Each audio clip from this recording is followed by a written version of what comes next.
Good afternoon, or is it evening? It is not yet evening. Good afternoon. Good afternoon. Mkoaje? Mbona mmeboeka? Are you ready for the second session of this debate? Are you ready? Kila mtu wako ready? If you're ready, let me hear everyone shout Kesa. Are you ready for the debate?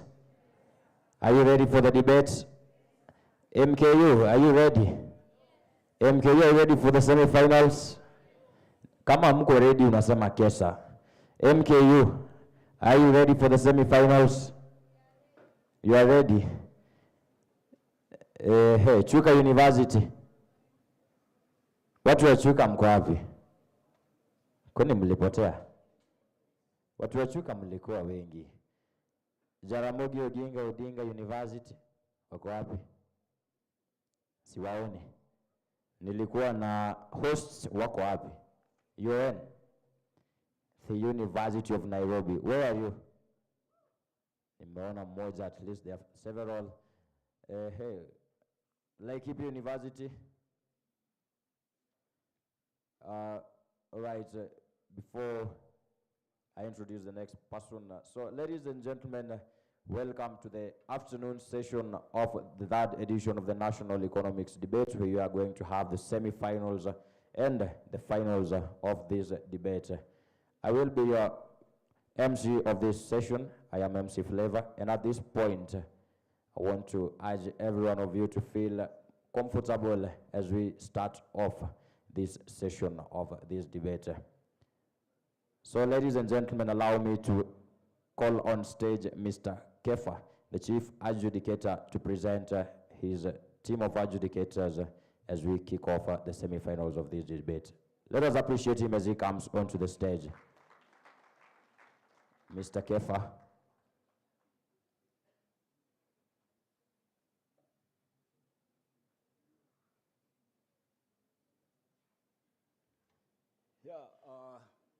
Good. It gets pretty exhausting standing in front of so many people.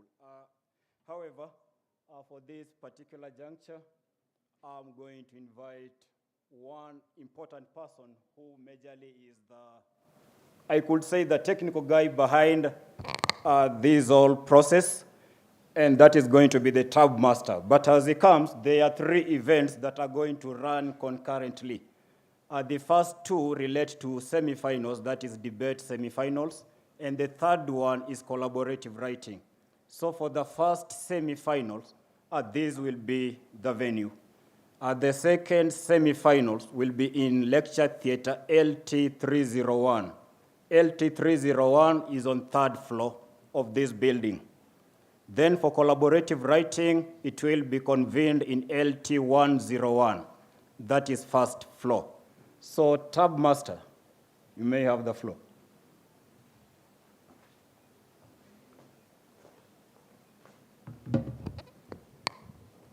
Good afternoon. I'll announce the teams that break in their order and the speaking points they got.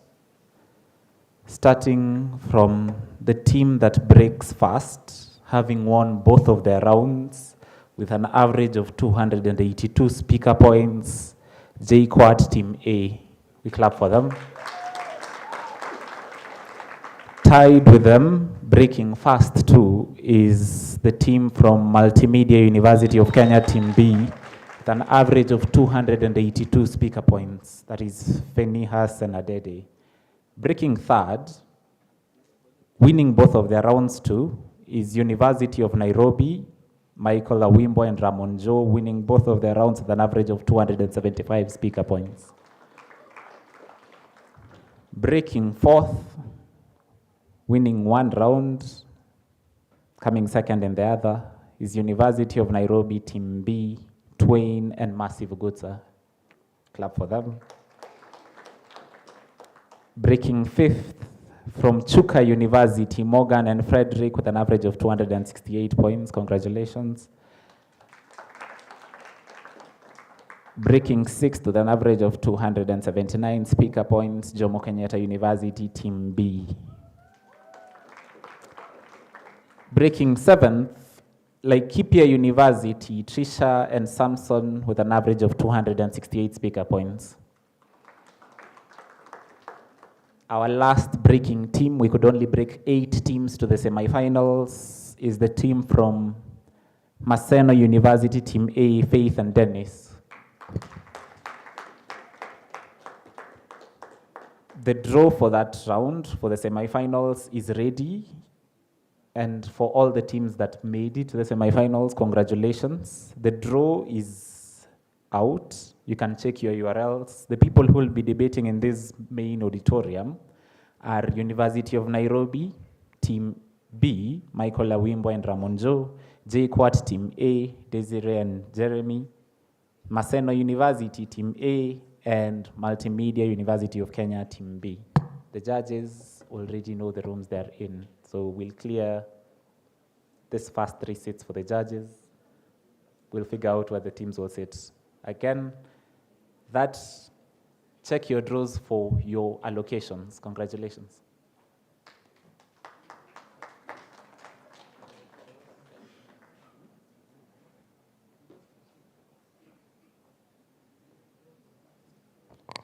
Let us appreciate him for the directives. We've had the semi-finalist, Mr. Host. Watu wa JQuat wako wapi? JQuat, hello. Watu wa JQuat, nimesikia UON. Watu ya Chuka. Lakini JQuat ndio sikuwa nimemaka. Jomo Kenyatta University of Agriculture and Technology feel recognized in today's debate. As we wait for the judges to get in, just be ready to cheer up your teams. And as we all know, when you hear a certain point, you just snap.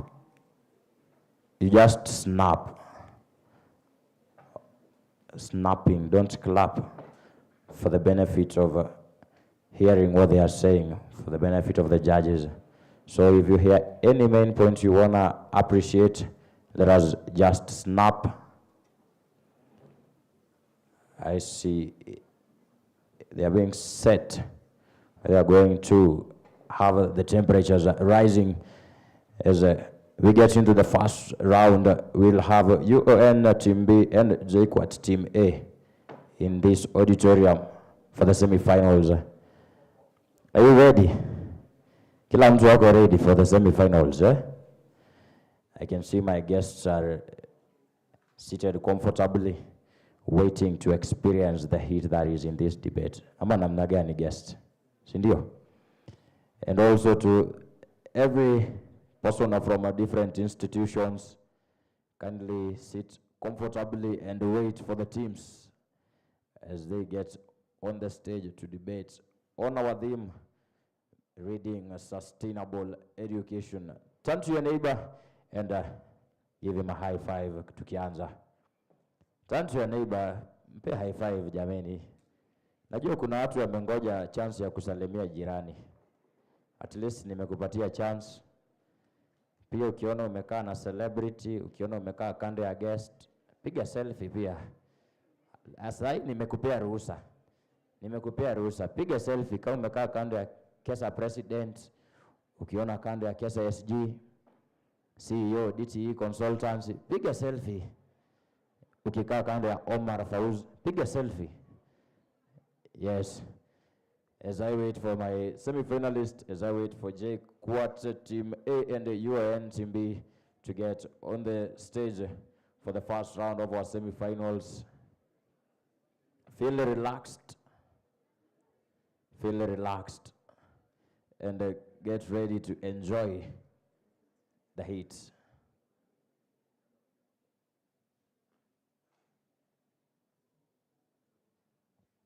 Again, teams, please proceed to the front. University of Nairobi, Team B, Michael Awimbo and Ramon Joe. JQuat Team A, Desiree Masi and Jeremy Weru. Maseno University Team A, Dennis Kimathi and Faith Chabet. And Multimedia University of Kenya Team B, Adede J. Kennedy and Fenihas Anthony. Please proceed to the front. The judges in this main auditorium will be Martin Javan as chair, Regina Indeche, and Sydney. Also proceed to the front. We need to start as soon as possible. In LT 301, Egerton University, Team A, Carol and Gaylord, Frederick and Morgan, JQuat, Team B, Amos and Anita, and University of Nairobi, Mercy and Twain. Please proceed to that room. The judges, Njuguna Kiuna and Kirui.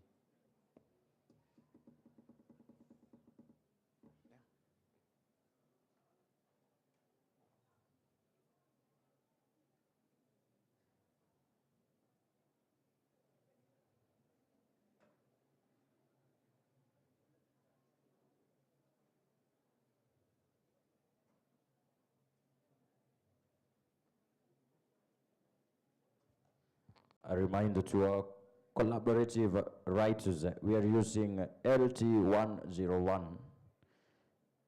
Round 2 of the semifinals is happening at LT301. Get the rooms clear. LT301, second round of the semifinals, collaborative writing, LT101. LT101, collaborative writing, LT301, second round of the semifinals. As the teams are getting ready, I also hope my panel of judges is also ready so that we can get into the first round of the semifinals being battled by UON Team B and JQuat Team A. Hosts wako wapi? UON? At the University of Nairobi. Where are you? Hamjakuja hata na sharing score jameni. Hosts, mnashindwa na JQuat. JQuat, hello? JQuat, hello? Are you ready for your team? Are you ready for your team? Wamechoka aje MC? Nashangaa mbona watu wanachoka. Mbona wamechoka na wametoka lunch? I am also wondering. Unajua nashangaa kwani wazazi hawako? Wazazi wako ama hawako? Wazazi wako ama hawako? Na mbona mmechoka kama wazazi wako? Mbona mnachoka? MC. Yes, unajua hapa tuko pia na president wa Laikipia. Sijui amepangaje timu yake. Bwana John, hebu tuambie. Atueleze tu kidogo. President Laikipia University. Good afternoon. Habari zenu? Mko salama? Okay, mimi naitwa John Wambua. I'm a fourth year taking Bachelor's of Science in Biomedical Sciences at Laikipia University. Currently serving as the president of Laikipia University. So, where, Eric? So basically what specifically about Laikipia University?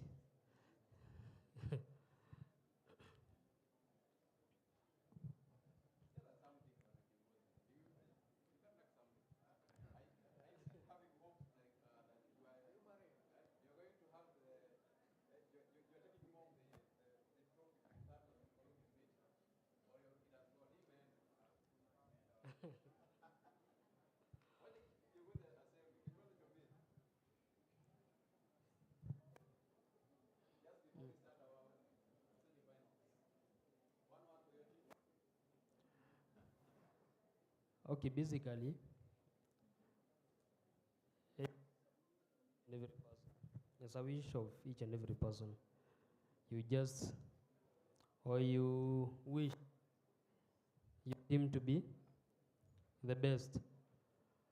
But yeah, that is it. I just wish them the best for this debate. Nothing much but the best. Kuna kitu ingine? Hi. Mr. SG, you know this is the first time I am seeing a politician of few words. The president Laikipia. Jameni. Ameokoka. Perhaps this is the one that is saved. Hey. In the meantime, for those of us who are still outside the auditorium, the semifinals are about to start. And if you're still outside, kindly grab the few seats that are left as I await my team in the first round of the semifinals. UON Team B and Jomo Kenyatta University of Agriculture and Technology Team A to get onto the stage so that we can start off the semifinals in the third edition of the National Economics Debates. Meanwhile, you can keep watching us. We are live on YouTube at UNC TV, and also you can keep tweeting and tagging Kesa at the third National Economic Debates.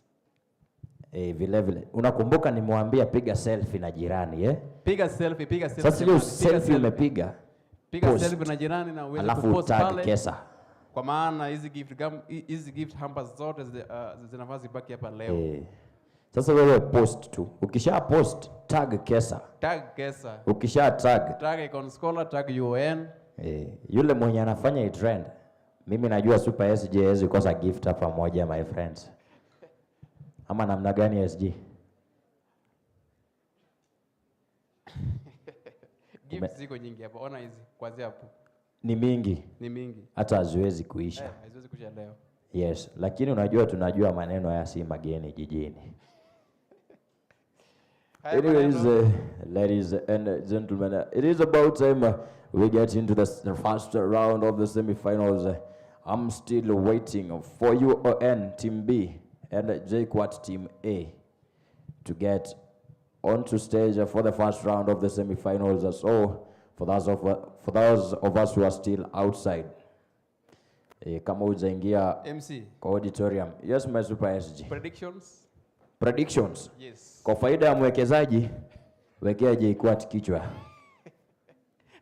You know JQuat are our neighbors, Sio JG. Nini hiyo? Usisikie maneno. Nini? Tulisema economists don't bet, si ndio? Hello? Economists don't bet. 1 2. Watu wa education tunaruhusu wa bet, si ndio? English literature. Economists ni hesabu.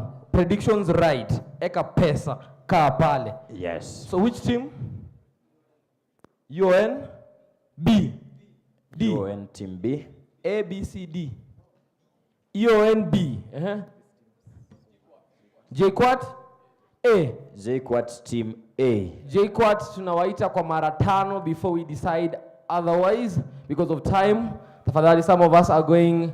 Nimesikia kuna watu wachuka. Maseno University Team A. Maseno University Team A. Dennis Kimathi, Faith Chebet. Nimesikia Faith Chebet. Faith Chebet, tafadhali, some of us are going very far and we won't have ample time to wait. Multimedia University of Kenya.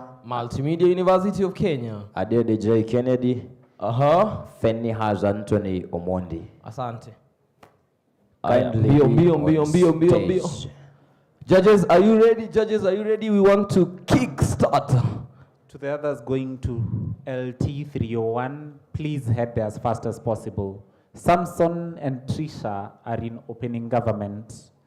Frederick and Morgan from Chuka are in opening opposition. Amos and Anita are in closing government, and Mercy and Twain are in closing opposition. Your debate begins as soon as I get there. Please ensure you're there. As soon as he gets there. So akifika mbele yako tuna deduct points. The judges, before we start, I'm not sure whether the judges are ready. I think they can start. 1 2 1 2. 1 2 1 2. Easy. 1 2. So judges, are you ready? Judges, are you ready? Rapporteurs, watu wanaandikanga notes. Mko salama? Mko settled? Naona kuna mmoja bado haja settle. Tukae. Some of us are going very far na lazima tuende tusalimie familia, mabibi na watoto. Kwa tungangane haraka. Na pia lazima tupate wakati wa kupatiwa zile gorogoro mbili. Gorogoro mbili, watu wachuka. Watu wachuka, tujasahau hizo gorogoro mbili. Watu wachuka kwenu ni msituni. Haiku useme ukweli. Kwenu tukienda na gari tunaingia sana ndani. Kwa hivyo huku kuna mahindi, so mtupe gorogoro mbili. Hawa vijana wa Nairobi wanalalanga njaa sana. Juu unga imepanda bei. Thank you very much, ladies and gentlemen. When I check behind me, I see the teams are ready. And I need to check with the panel of judges if they are ready. In the meantime, ladies and gentlemen, welcome to the first round of the semifinals in the 3rd edition of the National Economics Debates.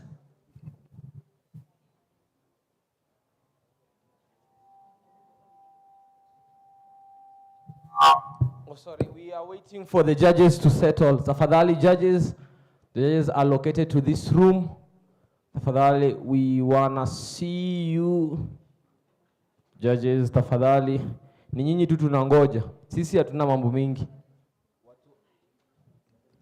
Watu wa Laikipia University, sijui kama pia mimi mmebeba kakitu. Watu wa Juice samaki, hata at least mmekuja town. Muone hata KCC, mtuletee samaki mkikuja town. Sisi tunawapea view ya KCC, mnatupea samaki. Haya, watu wa Chuka mnaleta gorogoro mbili, tunawapea view ya UON. Kwanza ukienda 5th floor unaona gorofa ziko hapa tao. Mnafaa mtupe gorogoro mbili ya mahindi. Are you settled?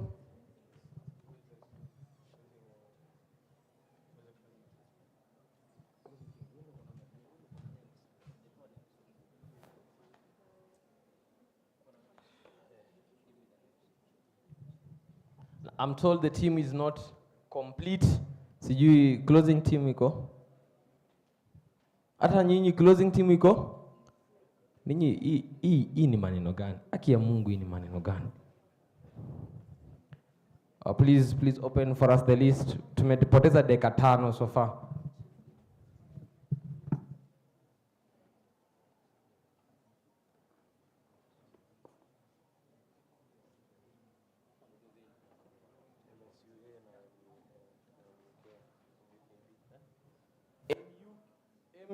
MUKB.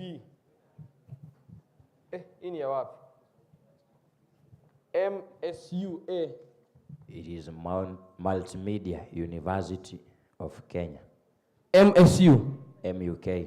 MUK ni multimedia. Yes. Multimedia University of Kenya. B. Team B. Multimedia multimedia hiyo. Multimedia 1. Multimedia University of Kenya, Team B. 2. Ikifika 5, we are taking the teams that are ready. So that we move on. 3. Multimedia University of Kenya. Team B, calling you for the 3rd time. Multimedia University of Kenya, Team B. Chairperson, Multimedia University of Kenya, Team B. Chairperson, I think they are not ready. Wako wapi? Wako wapi? Wapi? Wapi? Ndio huyu? Ndio huyu? Wewe si debater. Wanakuja, how far are they? Ati multimedia wako kwa lift. Sasa umejuaje wako kwa lift? Multimedia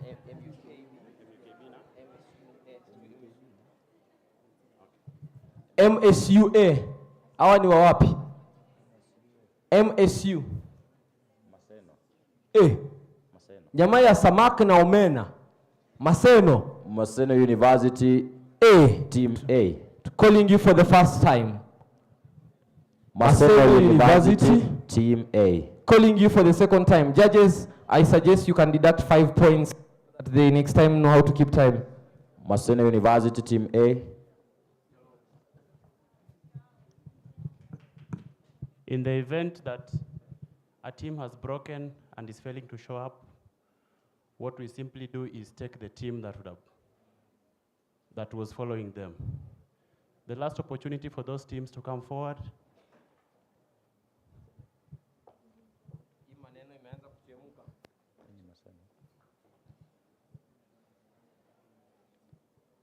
The other team, Multimedia. Multimedia, if you're not here, we'll take the next team. Multimedia University of Kenya.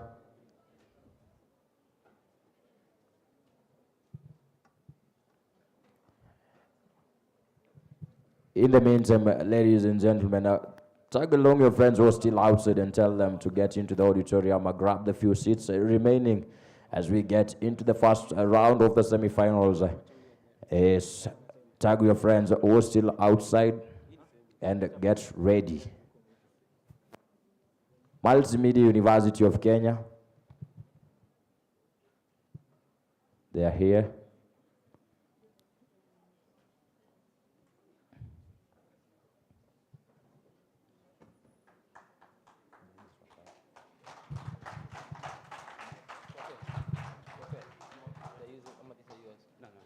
Multimedia University of Kenya should be on that side.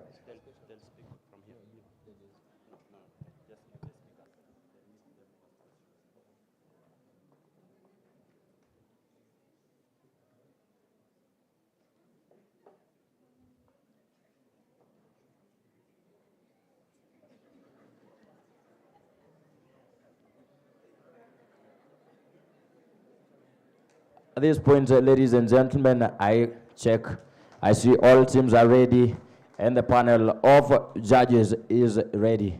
Ladies and gentlemen, it is time to kick off the first round of the semifinals. Feel comfortable as we start off. Thank you, ladies and gentlemen. All right. So just a couple of rules before we get into the debate. If you are within the room and you'd like to spectate the round, I am assuming that is why each and every one of you is here. Let's accord the speakers as much respect as possible. That simply means be quiet, do not interrupt the speakers as they speak. But of course, there can be a couple of theatrics that might happen and you might think you want to laugh. That's cool, but cheka kimoyo moyo, tusikusikie ukucheka na nguvu. Sawa sawa, let's start the speakers. You have 5 minutes of speech, first class protected. POI rules apply, 15 seconds. Do not badger the speakers. That's it, let's go.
One, two. Okay, I think this is better.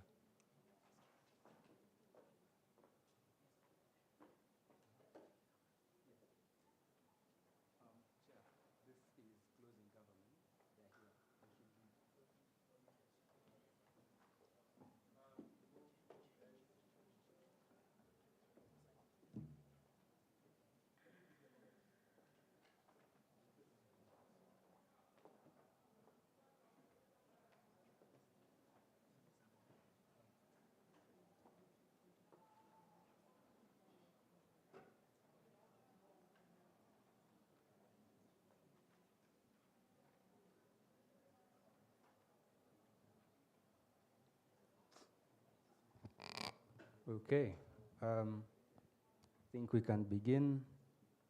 Shout out to my partner Awimbo. 2 marvelous rounds today. Hopefully we make it to finals. Shout out to the judges as well. I'll begin in 3, 2, 1. I have 5 minutes, no time for fancy introductions. GAG, what does that mean? How that's probably gonna look like and that type of thing. I think this is probably going to look like things like restriction on regulation, heavy regulation in this regard, to tools and platforms such as online learning, digital classrooms, things that just seek to, bring about these inherent discrepancies or distinguished differences between the existing education spectrum and the use of technology thereof in these areas, right? Why is this particularly important? We think that the government has the important obligation for equality of opportunity to all its students. Framing. I think the existing or the current scenario in status quo is that there continues to be an increasing digital divide, right? This looks like increased acceptance of things like online classes, right? This looks like what probably happened around COVID-19 where people had to go back home and, some institutions went to online and that type of thing. There's an increased acceptance as a result of this, right? The other thing to point about here is the idea that low-income families were not probably able to enjoy the same level of benefits as the benefits of these online classes and that type of thing, right? The point here is pretty simple. They struggle without the structure and support found in traditional education, to the extent that this is probably the biggest majority of the people that need to be catered for by the education system. We think that a few that tend to probably benefit as a result of the benefits that they probably want to posit is something that is incredibly unjustified, to the extent that the government has this social contract theory to all its citizens and to protect them. Why then does this become particularly important? The realization of education impacts is hinged on the removal of these obstacles in and of itself, right? Because the whole idea of equality of opportunity is making this happen. The whole idea of making people access education is for them to compete favorably within these spaces and that type of thing. The actualization of these kinds of people are hinged on them actively being able to have a level playing field, which is actively not obtained, to the extent that there's always something that is going to be skewed heavily against them. But why does that happen? Because of access division, right? This first thing, or 3 mechanisms to primarily prove this. We think that the state is primarily incapacitated to meet the technological needs of its people, particularly at this point in time, right? We think that people are struggling with more proximate issues. This looks like in areas like Turkana, they don't even have classrooms in the first place. So for them to posit that, internet is probably becoming more accessible, these things are becoming more affordable, we think that is one, largely untrue. And secondly, it continues to only affect only a small subset of people that the government, should, not prioritize, to the extent that even the laws and the people that elected them are majorly on a majoritarian basis. They have an obligation to meet the needs of the majority of people and that type of thing, right? The second thing to say here is that they already divide in terms of public and private schools. If you already start to include technology and the reliance of technology in this, you can only imagine how exacerbated that then becomes, right? Because if it was a problem, it now becomes a wormhole, to the extent that these people from public institutions cannot catch up at the end of the day, right? Because now the question here then becomes, why then can it not be regulated and that type of thing? The need for gagging as the only policy that is probably going to solve this problem. We think that the line is arbitrary. You cannot draw that line to the extent that, this is where educational technology probably stops in terms of reliance. We think it's much, much better for the government to gag this as a whole. Second thing to say here is that new inventions come up every day, right? Which means then that even if it's a question of a landscape divide, it increasingly becomes something that cannot be mitigated by the government. That is the reason why, this cannot in and of itself be mitigated at the end of the day, right? But why, or the impacts as a result of this policy being enacted and that type of thing. Because we think, absent of this policy, we think that things such as exacerbated inequalities tend to accrue to society, right? Because notice, this the educational system or the educational stakeholders, primarily those from low-income backgrounds, cannot keep at par. Case scenario, look at what happened in COVID-19. People still suffer the ramifications of them being lagging behind as a result of COVID-19. The comparative here is that there are people that you will be competing with that have been able to gain miles on you and that type of thing. We think that if it's a question and the objective of this debate is to question inequalities, then as a matter of fact, they become exacerbated as a result of this. But secondly, and a more nuanced approach, is that the government primarily legitimizes this discrimination and oppression of people that cannot uplift themselves from these scenarios. Because notice, these people are still expected to compete favorably for the same jobs, for the same from the same conditions, and that type of thing. We think that the government, at the end of the day, will fail in its obligation as a result of that. Yeah, I think 5 minutes are over. I could continue though. Yeah, thank you.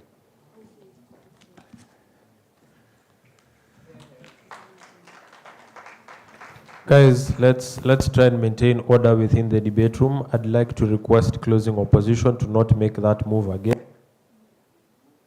Qualification.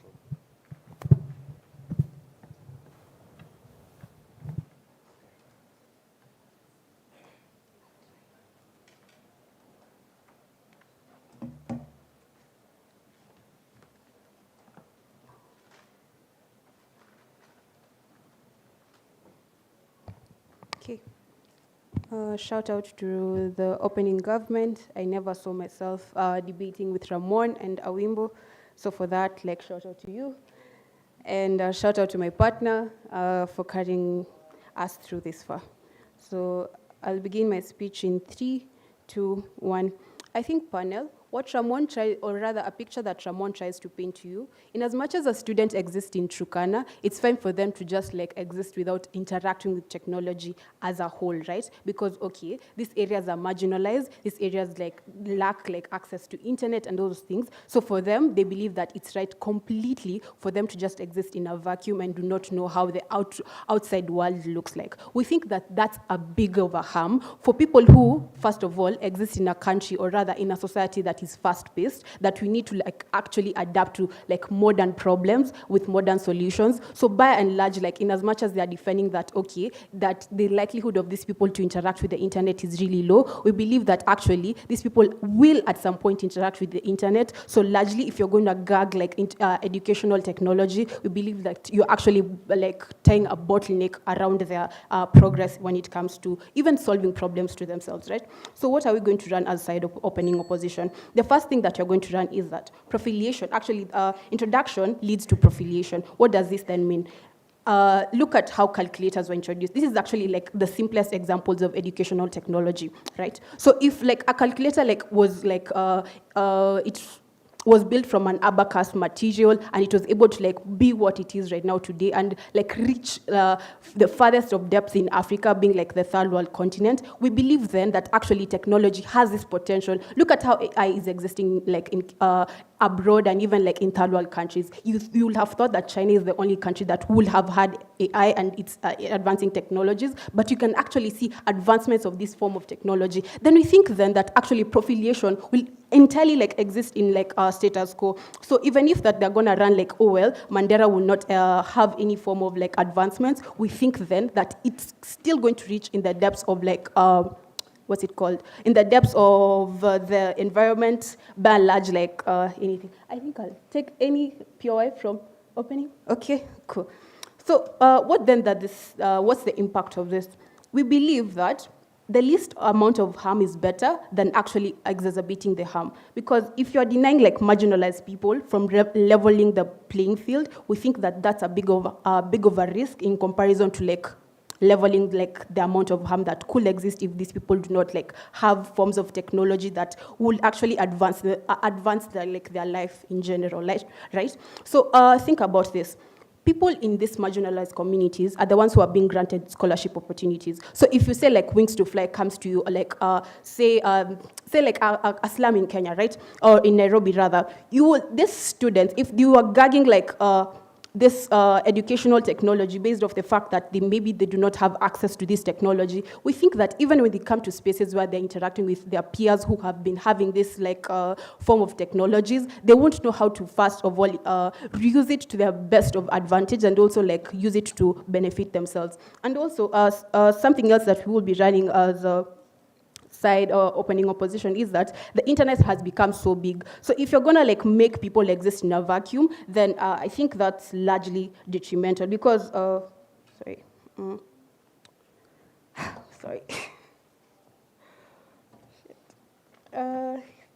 Yeah, because the thing is, if you want to improve education, you need different perspectives, which we think the internet largely provides you with it, and even technology at large. Because things like remote learning have become things that are being widely acceptable in Kenya, and so largely if, educational technology is going to exist, it's gonna mitigate these harms. I think that, in terms of social theory, I think the government is largely trying to address this through programs, say Ajira, right, that are able to mitigate the gaps that are existing in educational technology. So we can already see active measures by the government to actually make accessibility to these platforms better for the marginalized communities. With that, I'd love to rest from opening opposition.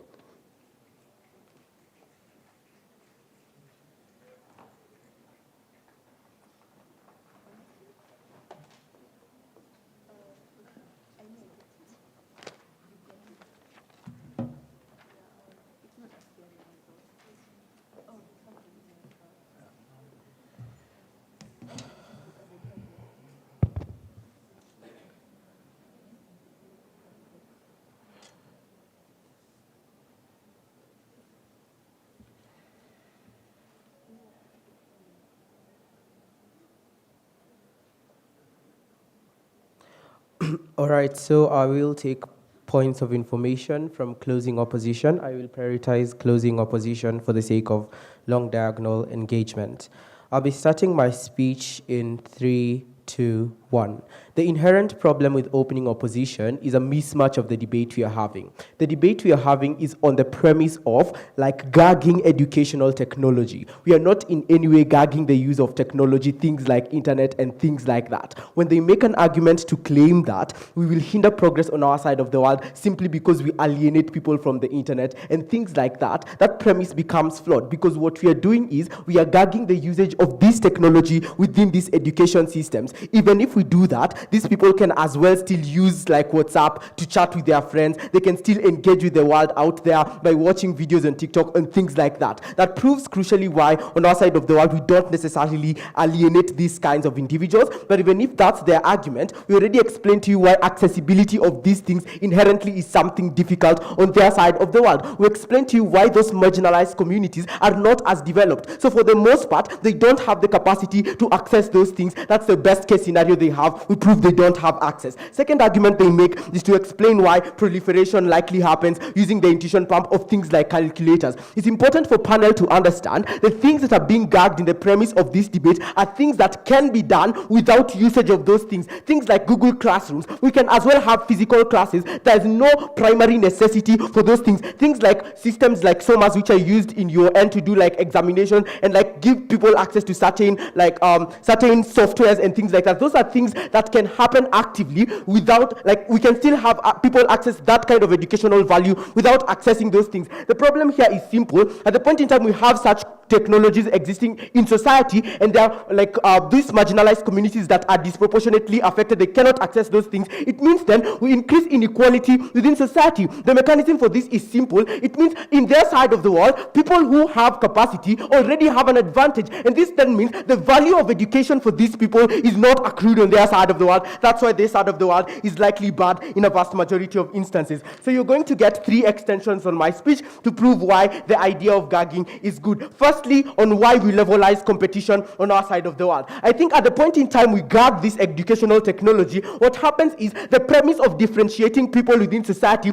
is how good you are at what you do, regardless of all these other things that help you. The comparative in their side of the world, competition exists, but it's unfair competition, because if I'm a poor person born from a poor background, I will not be able to compete easily with those guys in their side of the world. That means for me, I'm more likely to remain unemployed because those people already have an edge. On our side of the world, at the point in time, we remove those kinds of things, we levelize the competition. And that means the premise of you even getting into the workforce is how good you are at the things you do. I think we levelize competition, and that's something particularly important on our side of the world. Second extension here is to explain why onboarding to other technologies in our side of the world will still become easier. This is engaging with this side's best case scenario where they say in our side of the world, we alienate individuals from accessing this technology. Notice how the education systems run. The education system, regardless of having these technologies, actively equip people with things like critical thinking skills because you're constantly doing evaluations within that system. You do numerous exams from the time you get into that institution to the time you leave that institution. That means even if you don't use these technologies, your capacity to integrate with them after you finish that education becomes easier. And why that becomes better is that at that point in time,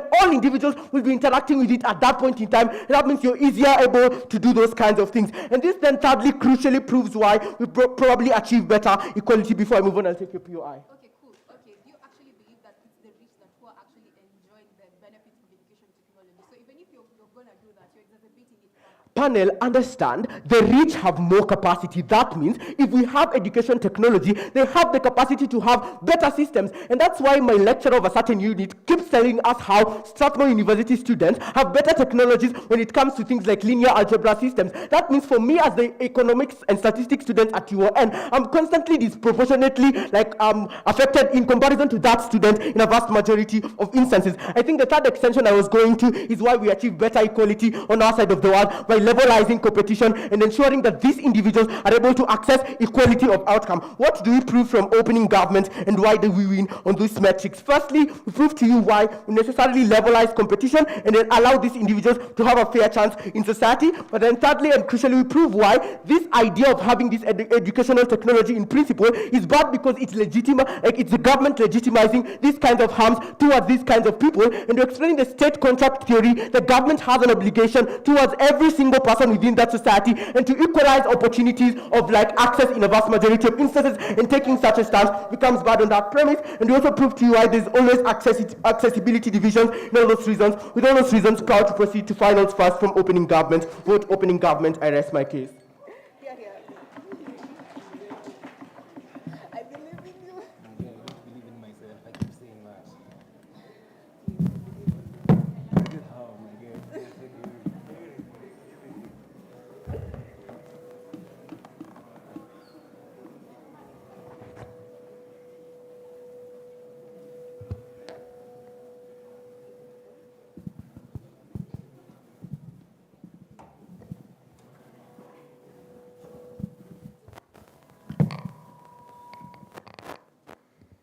Okay, my time starts in. Oh, if you have any POIs, just speak into the mic once. POI, that's it. Okay. 3, 2, 1. Panel, what side government failed to understand is that one, in most of these scenarios where we have something like educational technology, you'll have a situation where the rich would still be able to interact with these technologies on a regular basis, not necessarily like in an educational way completely, like in schools. They would still probably be able to have access to, if it's, for example, stuff like Google Classroom, they'd still have access to it. There's nothing that's stopping them from now accessing maybe like educational resources online. So essentially, the moment you just bar all people from being able to use educational technology, like even if it's lower income, higher income, you're putting them in a position where now the people who can't access this because they don't have the access to, let's say, something like the internet, you're already putting them at an inherent disadvantage. Because, let's say, okay, better way to characterize it is, one, as government said, new technologies emerge every day. So you'll find in these situations, somebody who comes from a higher income family would still have access to this technology in one way, shape, or form. But when it comes to people from lower incomes, the one way that they probably could have access to this is maybe through schools, maybe through the fact that now like everybody uses calculators the moment you get out of the industry. Essentially, you're putting all these people within this vacuum where it's like you wouldn't be able to interact with this at all, but some people would have been able to interact with it outside of an educational facility, outside of an educational like mind frame. Now, let's. Fine, let me just move on to my next point. the first time Uhuru was campaigning, one of the things he did say was that he wanted to provide something like laptops to all students, so that it wouldn't just be something that's localized just for the people who are rich. This is one thing when we talked about the fact that not leveling the playing field, but the introduction of this educational technology most likely leads to its proliferation in the later in the future. For example, calculators were something that were only given to people whose parents could afford them. But later on, you find that it became something which ended up becoming standardized. People who do KCSE have to, if you're using, the more standards have been set, you're able to use a calculator. So you'd find in this situation, if we're going to talk about social contract theory, the one thing the government should be doing is, for example, allowing the access of this educational technology to be there for at least, to be there for everyone. It's in one way, shape, or form. Now, for example, Uhuru is saying, we want to give laptops to everyone, because it would be disingenuous to just go and say, fine, nobody gets to interact with these things from an educational standpoint, but when people would actually still be able to access it behind closed doors, they'd still probably have the amount of money they need to be able to access, maybe if it's the information, if that information from an educational perspective, which kind of,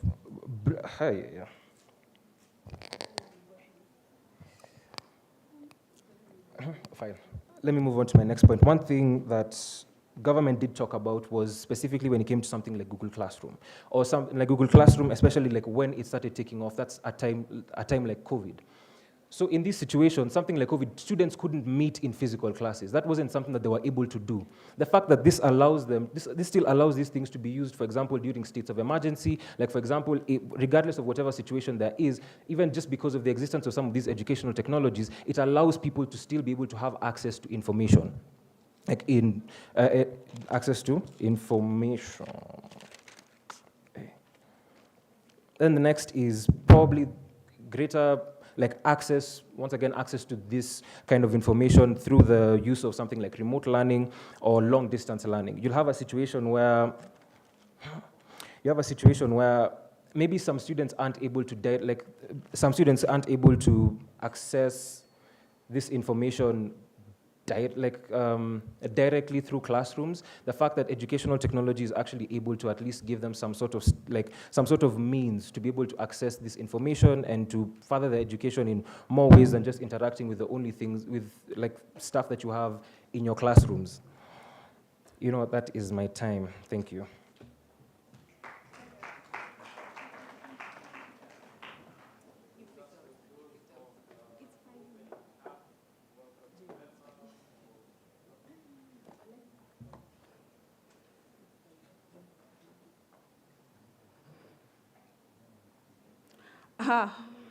When it feels scary to jump, that is when you jump. Otherwise, you end up staying in the same place your whole life, and I'm here today. I'm not scared.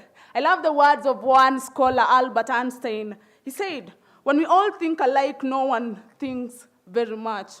He continued to say that the ability to think outside the box and think differently is the basis of innovation, and I encourage everyone today in this room to think outside the box as we tackle the real issues affecting our education system today. My name is Faith Chebet from the Great Legends of Tomorrow, and I hereby stand with the belief of the House that the House believes that it needs to gag the reliance on education technology to reduce inequalities. First of all, what is gagging?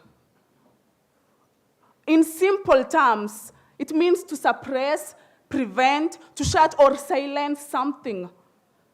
Education technology refers to the use of digital tools, resources, and methodologies to enhance learning, teaching, and educational management. It combines technology with educational practices to create a more engaging, accessible, and personalized learning, my people.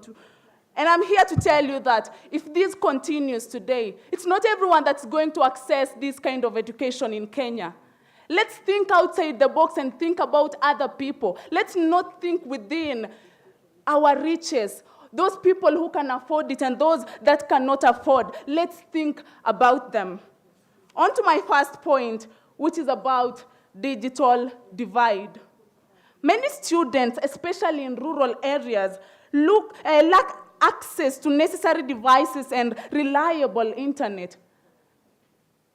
You'll bear witness with me today that there are places in Kenya that still, people still climb on trees to look for network. That's true. I've seen it. I come from one village that people do that. I'll talk about how we won't be widening education whatsoever, how much we try and say that educational technology is going to bring equitable access to education. Where? It's only going to happen here where people can access that. Let me talk about infrastructural challenges. Inadequate electricity and poor network coverage can hinder the use of technology in classrooms, my people. We have places today that do not have access to electricity. People still use solars. Show me a place where solar systems provide internet, 4G networks, 5G networks. That one has not happened in the history of the Kenyan history. Let's talk about the cost issues, something that I've talked about in my first point. The financial burden of acquiring and maintaining technology can be significant for schools and families, potentially diverting funds from other critical areas. Do you know the trouble that you put a lot of parents who want to keep us in schools, who want to let us have technological gadgets so that we can pass our exams? This thing is going to make us technology smart and not book smart. For instance, our old men, our fathers, our mothers, our grandparents, was technology there during their time? No, it was not there. Who are they right now? They are the wisest people we have right now. Right now, I'll meet a youngster, and I cannot reason well with that person without him or her having to look for a gadget, go into a website called ChatGPT, bad login, so that they can access information to come and shine here and tell us that this is what's happening, this is what's happening. But they have not critically thought about it. They had to look for those resources in the internet, they are not jogging their minds, my people. Let's talk about distraction and misuse. Oh, this happens everywhere. Right now, we are all concentrated in on one person on stage. But let me tell you something. What happens in those technological gadgets, they are not godly. Oh, I'm sorry to say that. They are not good. They're not good things. They are not educational. And if we say that it's going to help us education-wise, what about polluting our minds? What happens when our minds are polluted? You're not even able to think critically and solve real problems affecting the nation, affecting the world. We cannot be innovative. We cannot be creative. Let's talk about over-reliance on technology. I have said it diminishes the critical thinking, the capacity of one to think. It goes down.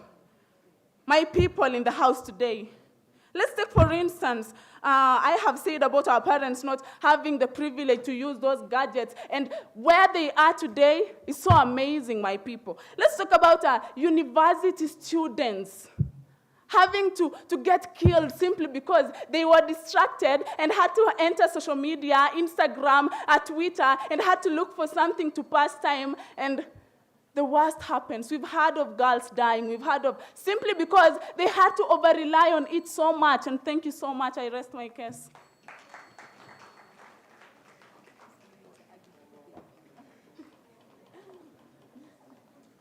Hope you had a wonderful evening. I'm the member of opposition. My name is Phineas Anthony Omondi. It is crystal clear that we are in the 21st century. And kindly, my fellow proposers, my fellow opposers, I want to echo you. My good people, it is crystal clear that we can't do without technology in the modern days. If you're trying to suggest that technology is something that should not be implemented in educational facilities, then why are you here? My main point and point driving home is this one. Education has enhanced skills. This is self-evident in Kenya, whereby programs like M-Shule use low-tech personalized learning to improve numeracy outcomes for students. So shouldn't we oppose that? It is crystal clear it's not only in Kenya. There is also a global case study that we did as the opposers. In Singapore, the use of digital tools has enhanced teaching and learning, providing personalized and mastery-based experiences. Proposers. Still that one you can't allow. Okay. Let us move to point number 2. Global access. Educational technology can bridge the gap by making top quality education accessible to anyone with an internet connection. A practical example in Kenya. Initiative like the Kenya Educational Cloud. It aims to provide access to educational resources for all students, bridging urban and rural gaps. Global case study, this has also taken place in the Philippines. Remote learning efforts included distributing learning models and using radio broadcast to reach students in remote areas. My good people, are there areas where radio broadcasts aren't reaching? No, I have proven that. Skill development. We, as the members of the government, it is crystal clear that Use a mic.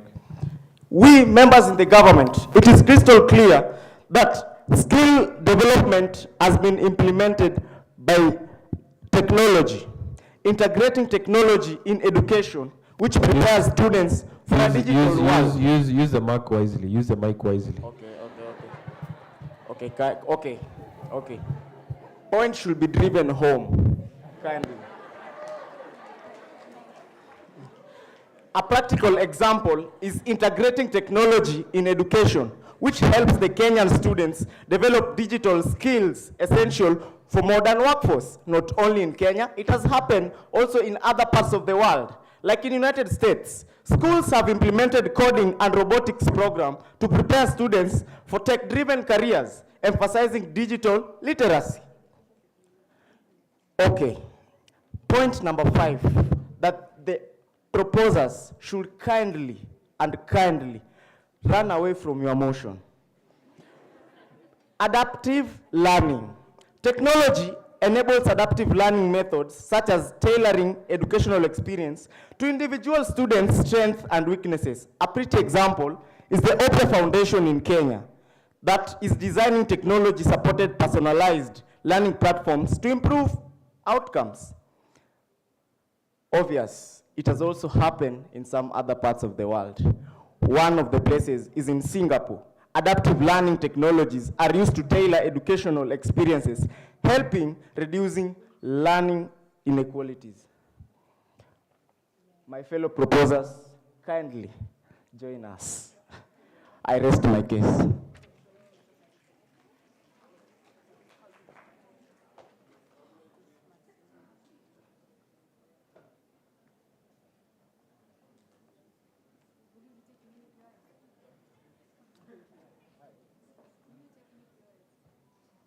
I will inform you that. The panelists and the judges in the building, good evening. My name is Dennis Kimathi, and I'm so pleased because my brothers talked so passionately. But let me bring something to the house. I'm here to speak on the motion that this house will gag the reliance on education technology to reduce existing inequalities. We are losing it, people. We are not getting the picture here. The picture is that education is not a privilege. Education is a right. It is the responsibility of any nation to educate its people. So let's be realistic with each other. No one in this house will stand and tell me that there are places that electricity has not reached. I have been into places where there's no power, there are no roads, there are no electricities, there is no internet. So we are not, let me explain something before I give you a chance to speak. Let me teach you something, my learning friend. Gagging is not killing. Gagging is silencing. We need to be realistic about the policies we make. We need to understand where we are. We cannot jump out of the frying pan and jump out into the fire. The education system is already failing because of lack of resources. 6.6, how much was needed for education? 628 billion? Yes, 2024, 2025. My statistics is right. Now, that money was not enough. Today, our lecturers from the institution I come from, yesterday, they were whistling around the school like small children. It's embarrassing. Why? Because there is no enough resources to keep them in school. Now, tell me, how are we going to buy the children in rural areas laptops and iPads to stay online? For crying out loud. It is a conversation of sobriety. It's not a war. How do we fix our education today? We need to fix our education because we need to stop living in assumption. Simply because you are here in your own, you have a laptop and a phone. Stop assuming that is happening in the entire country of Kenya. Please stop doing that. That is unfair and unjust. Today, I'm speaking so passionately because I'm not speaking for this motion. I'm speaking about something that has been in my heart for a very long time. How do we fix our education system? We cannot continue speaking about technology if you don't have classes. I have been in a place where children are studying under the trees. 2 months ago, under the trees. I have been in a place where children are going to school without uniform. I've been into a place where children are going to school and there's no food. We have been places where children are going to school and they don't have classroom, they don't have teachers. Now, we want to speak about technology. Africans, you have become consumers rather than the producers. Tell me, that technology you're talking about, that YouTube, that Google, that whatever you call it, how many are owned and made here in Africa? We need to first educate ourselves. We need to first make ourselves producers before we start becoming consumers. We are becoming consumers. Books are lying and collecting dust in the library. We are not going there to sit and read and how to fix our economy. But you want to campaign about introducing technology in schools? For crying out loud. My people, look at the infrastructure inability that we have in Africa, including some of our universities. One of our universities is being closed. Then you want to talk about internet. We want to talk about offering free internet because there is no way we're going to tell a parent to cater for the internet of a student. That is the responsibility of a government. Now, the government needs to understand its priorities. We need to pause this conversation on technology and go back to the drawing board. Where did the rain start beating us? The rain started beating us when we stopped understanding our priorities. Let's build classes. Let's give these kids uniform. Let's give these kids teachers. Let's pay teachers. Let's pay lecturers. Then we can start having the conversation of internet and technology in our education system.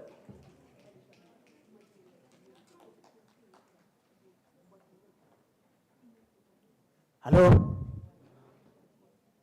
My friends, I'm not here to fight anyone. I'm here to tell us we need to understand, we need to stop this. We need to gag this. We need to silence this for a second and think.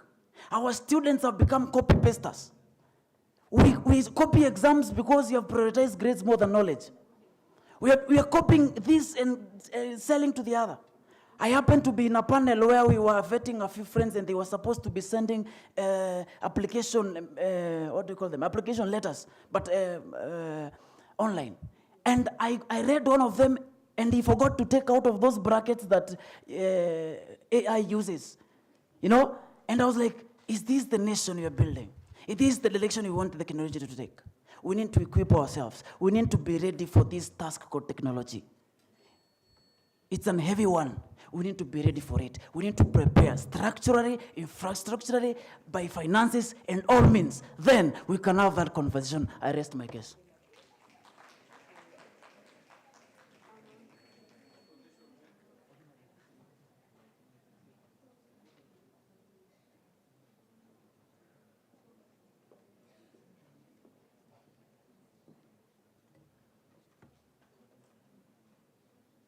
To my judges, thank you for this opportunity to stand before this esteemed house. And hello and good afternoon, everyone. I stand to strongly oppose this motion that says this house will gag reliance on education technology to reduce inequalities.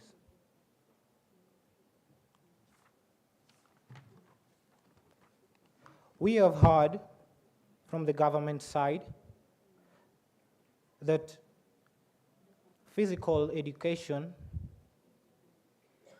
and virtual education are not equal. I stand here a testament that they both are essential for our growth intellectually in the field of education. They have said that rich have access to more education technology equipments rather than poor students. They have said, think about the poor people, internet access, diminishing the critical thinking. They have said that education technology diminishes the critical thinking. As my fellow in the opposition has said, because of education technology, you are here.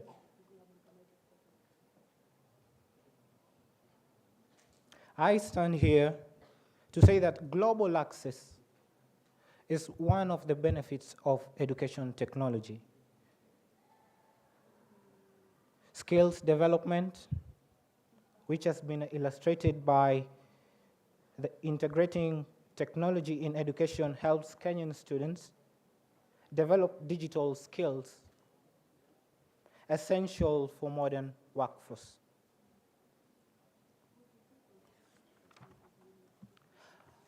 I want to share to the House examples of the use of technology in education. Thanks to the innovation made by the pandemic, that is the COVID-19, we have seen the Kenya Education Cloud, a government initiative aimed at offering comprehensive basic education virtually. We have seen Ubongo, I know the House knows it. It's a multi-platform education content that helps kids learn and leverage their learning to change their lives.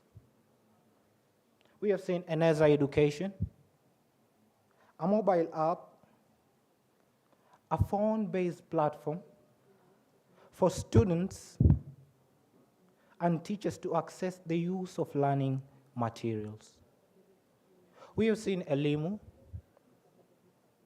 a mobile app created to reinforce learners' literacy skills through video games, which are beneficial to them. We have seen Tusome,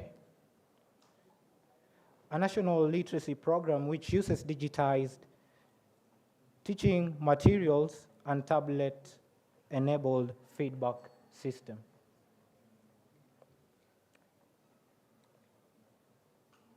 And a point to note to the House is that through the Kenya Civil Aviation Authority and in partnership with Telcom in Kenya, the government of Kenya also deployed Google Loon's balloon carrying 4G-based stations over Kenya airspace.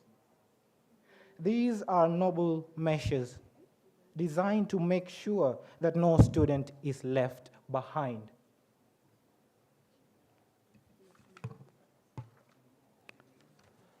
A point for the House to note: to reach the most vulnerable and excluding children, Kenya must adopt multiple learning modalities, ranging from television and radio to mobile technology, WhatsApp and SMS, that are available to all, with over 59% of the population having access to radio.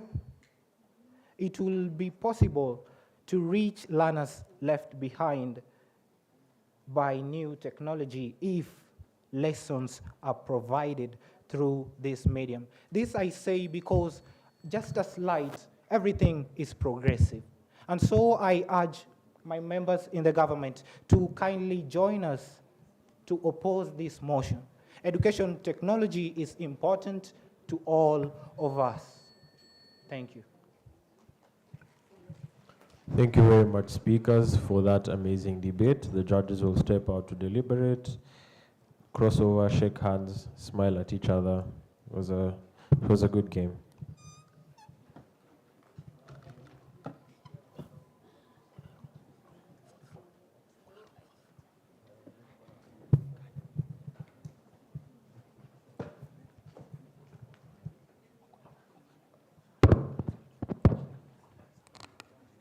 Makofi kwao. Makofi tena.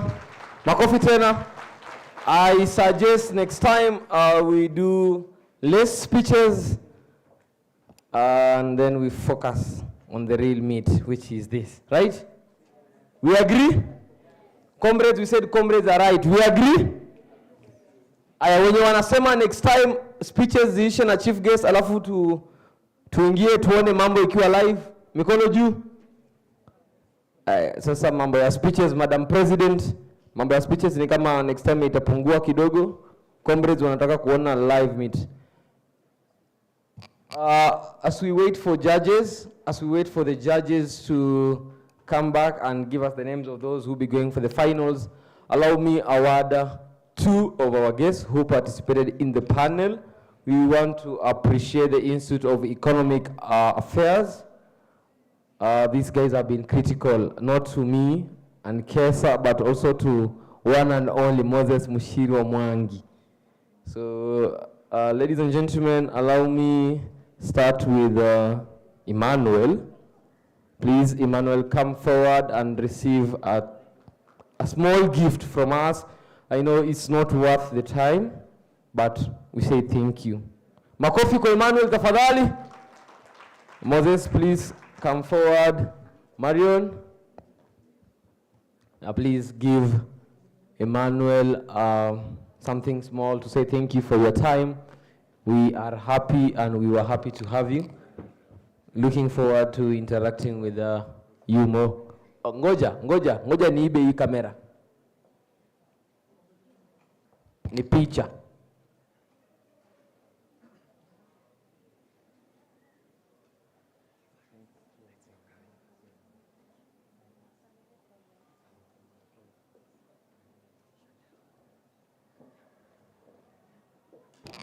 Ladies and gentlemen, the next person who was on panel, Chantel. Hiyo jina kidogo pronunciation inaweza kuwa wrong, lakini bora tu umejua ni wewe. Awe ni wewe. You'll go to heaven. Please forgive me kama nimepronounce vibaya. Where I come from, kuna maneno zingine zinasumbua. Moses, please speak. Present for her. We appreciate you spend the whole day here. You prepared for this, so thank you so much. Photographers, ngoja. Photographers wafike.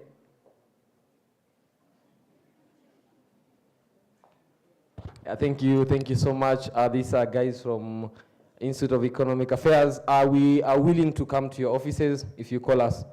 Please organize. We will come. So, thank you so much. Ladies and gentlemen, si nyinyi ni watu wazuri? Hello? Vibe imeenda wapi?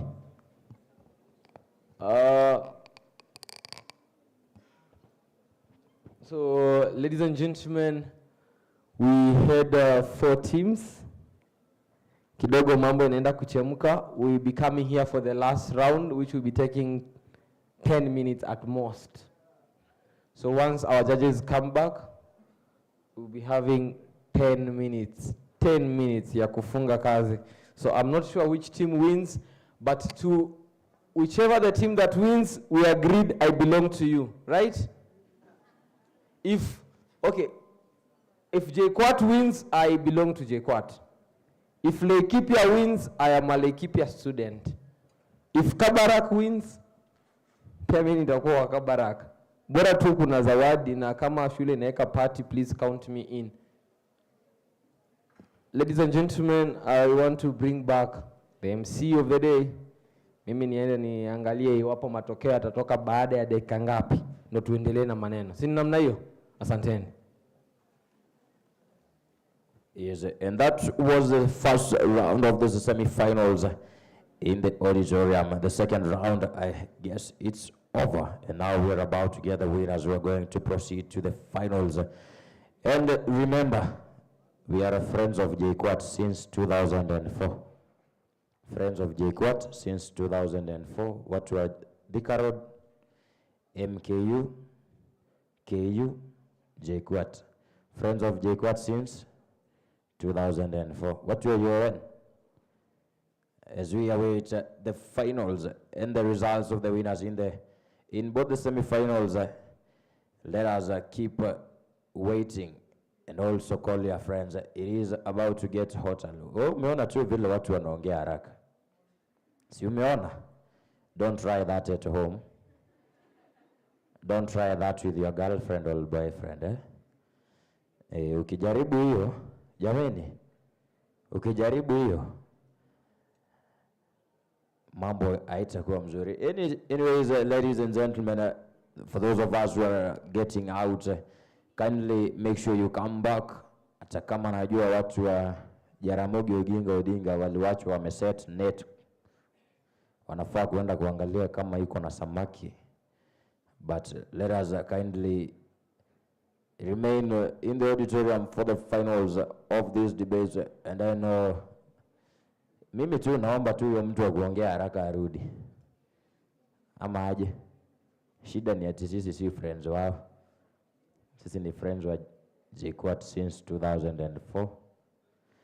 In the meantime, interact with your friend. Interact with your friend.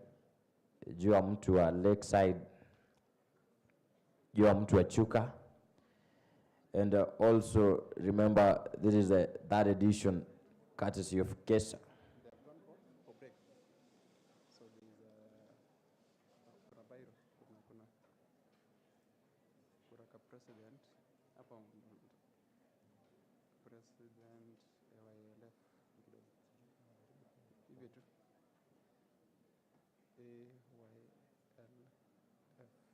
African Young Leaders Foundation. African Young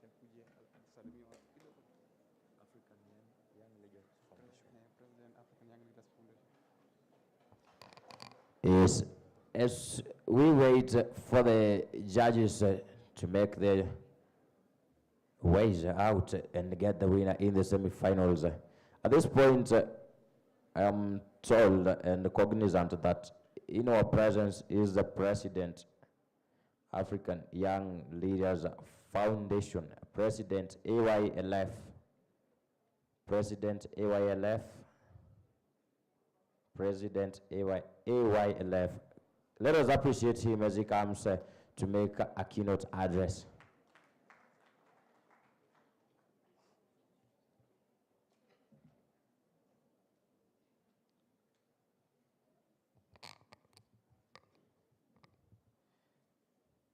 Thank you very much.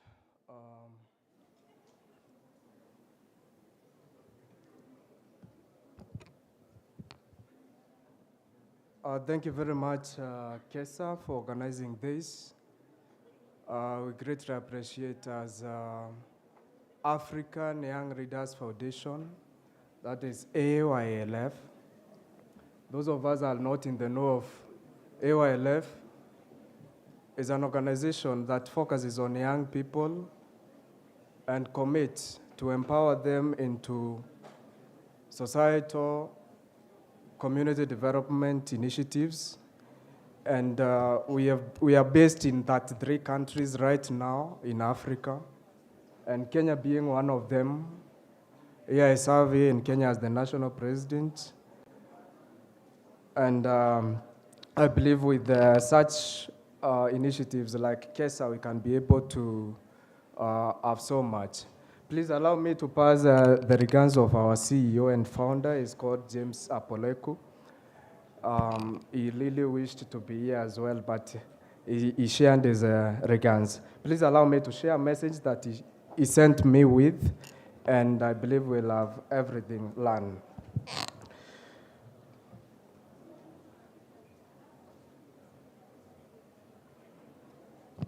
So first I want to express my gratitude to KESA, that is the Economic Students Association of Kenya, for organizing this essential forum with the theme Sustainable Education from Access to Economic Returns.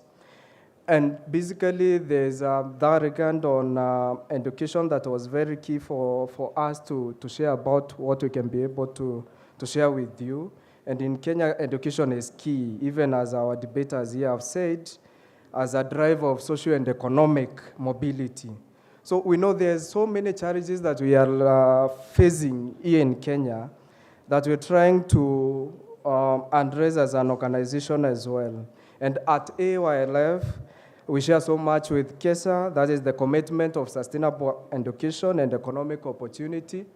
And very soon, that is this month of November, we have launched a program that is running across the country. It's called Teenage Pregnancy and Prevention Support Program, where we're learning education and economic support.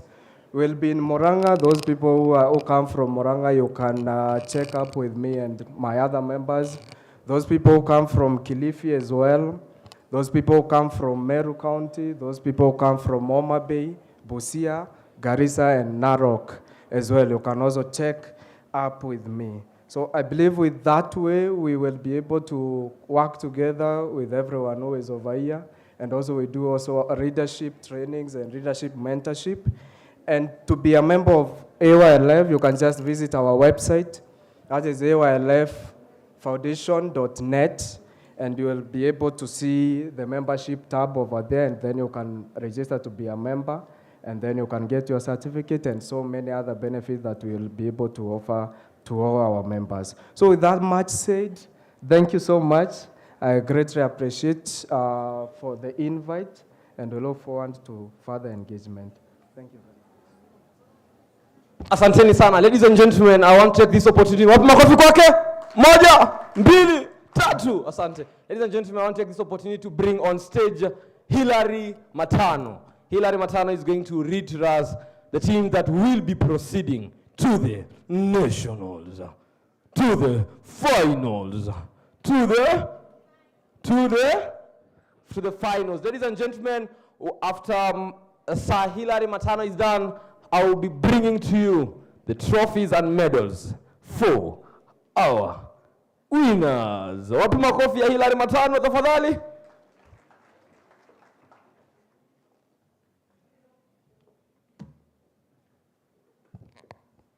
In such settings, I always say there is no shortcut to the top of a palm tree. And the only way you get to the top of the palm tree is by climbing, right? And the only way you get to the top of the debate tab is by debating. The debaters have debated, and the following teams are getting to the finals, which will be held here. The finals that happened here, that is in the auditorium, we're having the following teams winning. Drum rolls, please. Opening government, that is UNSA, Team B, and closing government, it was a bench win, Maseno University, Team A. Semifinals 2, that was chaired by Brian Kirui and Han Njuguna as a panelist. We are having J Quad, Team B, going to the finals, that is in closing government. And in closing opposition, we have I believe this is UON as still, Team B. So if you've had your name, you're a member of those teams, kindly come forward to pick your side.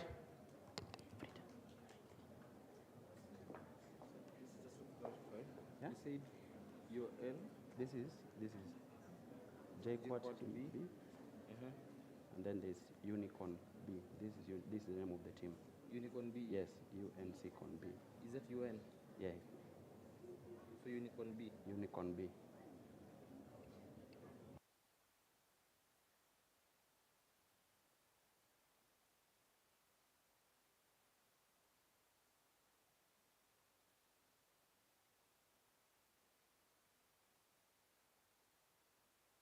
Members of those teams come forward so that we save time.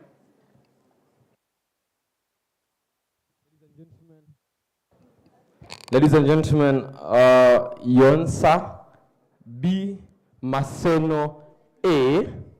Kwani Maseno mmekuja kulipiza? Tuliwashinda huko kwenu, mmekuja hapa. Lakini nisema mkishinda mimi ni wenu, sawa? Mkishindwa mimi siwajui.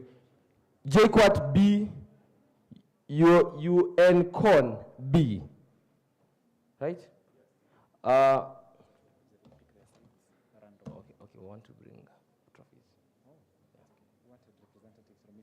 Okay, a representative from each team, tafadhali come pick your favorite side. As the representatives come back to you, Eric Okwayo, please confirm. Eric Okwayo, Wala, please confirm once you're ready. Okay, ladies and gentlemen, I want you to open your eyes very wide. You're going to see what these teams will be walking home with. Eric Okwayo and the team, once you're ready, please. You ready? Okay. Okay, those in the finals, please, let's save on time. Let's save on time. Come pick your favorite side. Could you collect your favorite piece of paper? Watu wa Maseno wako wapi? Maseno washafika. JQuat B. JQuat B wako hapa. No. We don't do that, bwana. Relax. Bedmos jatelo. Bedmos. You don't choose, bwana. Unakufa na side, unakufa kama mende. Hii maneno gani? JQuat B, Maseno A. Maseno. Mkuja hapa mchukue favorite piece. Okay, we said Yonsa B and Maseno A. JQuat B, UN Con B. Eric Okwayo. They're picked. Yes. So once the members have picked the side, give Kirui the note to indicate, and then you pick your side. We have government on the other side seated in opening, closing in that order, opposition on this side so that we save on time. As that is happening, I would like to applaud my team of judges that worked with me from the first round to this moment. They are seated on this side, some of them, and some are outside. You can wave if you are there, my judges.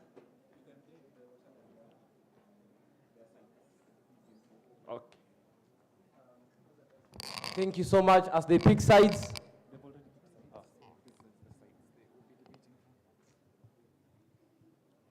Okay, ladies and gentlemen, coming pale juu kabisa, those are Kesa brand ambassadors carrying trophies and medals that will be awarding the best debaters.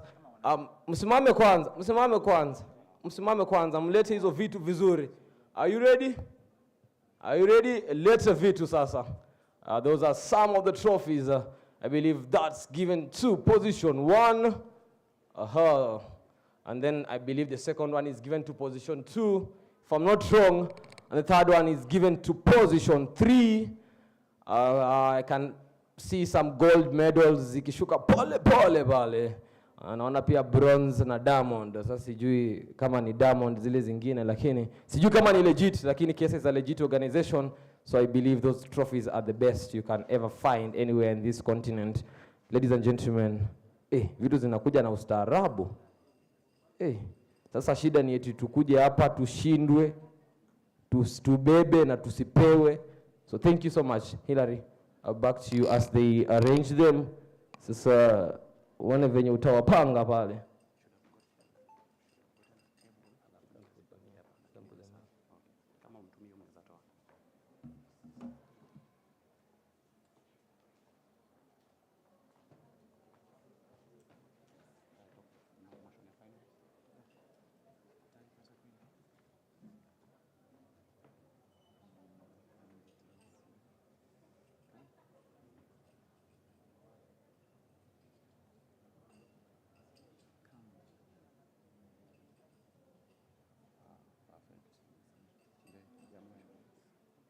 This house believes that tertiary education is vital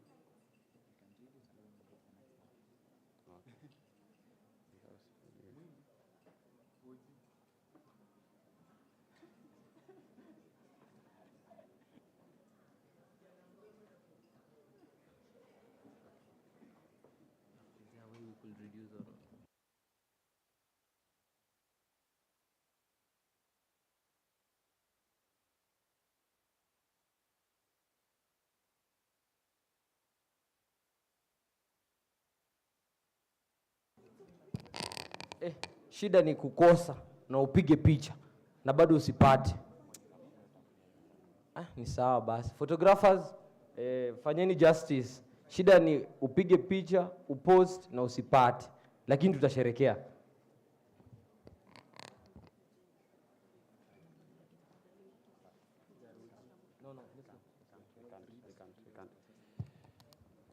So the teams have picked the sides as follows. In opening government, that is the team seated on the front on that side is Massive Ugutsa in Tuei Odhiambo, University of Nairobi Econ B. Then opening opposition seated here, we have Dennis Kimanthi and Faith Chebet. Then seated on the other side as well is University of Nairobi Ikosa B. And then we have Team J Quat here on this side B. And the motion that they'll be debating for this round is, this House believes that tertiary education is vital in reducing student debts and education-related inequalities.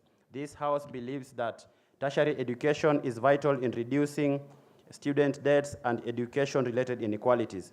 The team of judges for the finals is myself. I'll be chairing. I'll be joined by Rachel Indeche. I'll be joined by Martin Javan as well. There is Rachel Wambui Ngoshi, as she calls herself.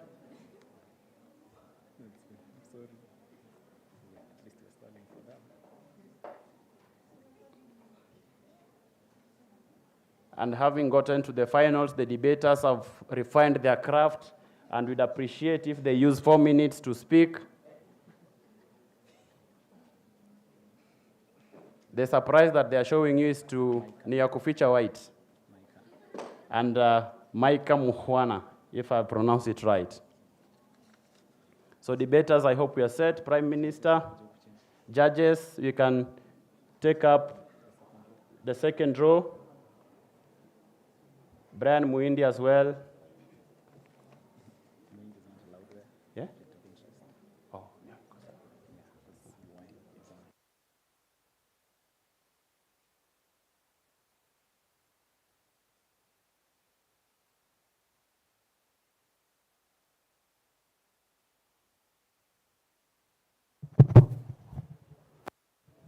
They start now. Wewe.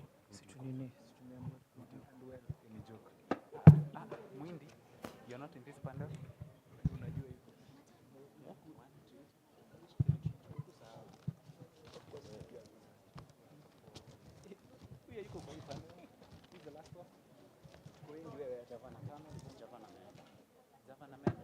Why? Yeah? Yeah? So it's myself, panel of 4.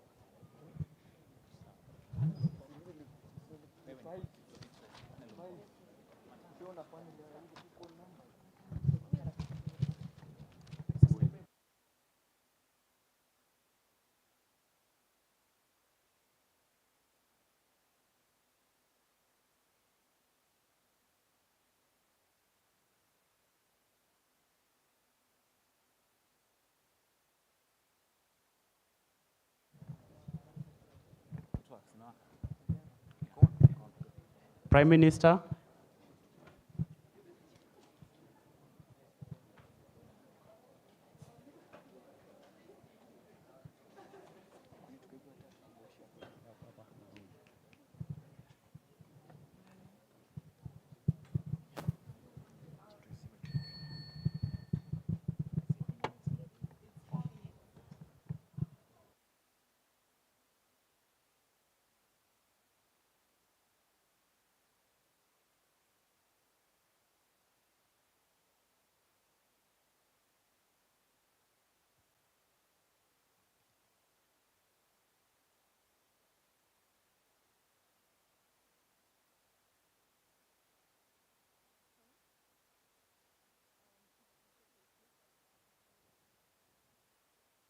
I'll just turn it. Yes, I'll just turn it on. Can you hear me? Okay, I promise you when I start speaking, you will hear me, but yes. So right before I begin, shout out to my partner. This is going to be a fun round, especially for us. So, secondly, shout out to our closing. I mean, it's fun that your end gets to make finals. And finally, shout out to opposition bench. Let's have fun with it. I will read the motion before I start. This House believes that free tertiary education is vital in reducing student debts and education-related inequalities. I'll be starting my, everyone is ready?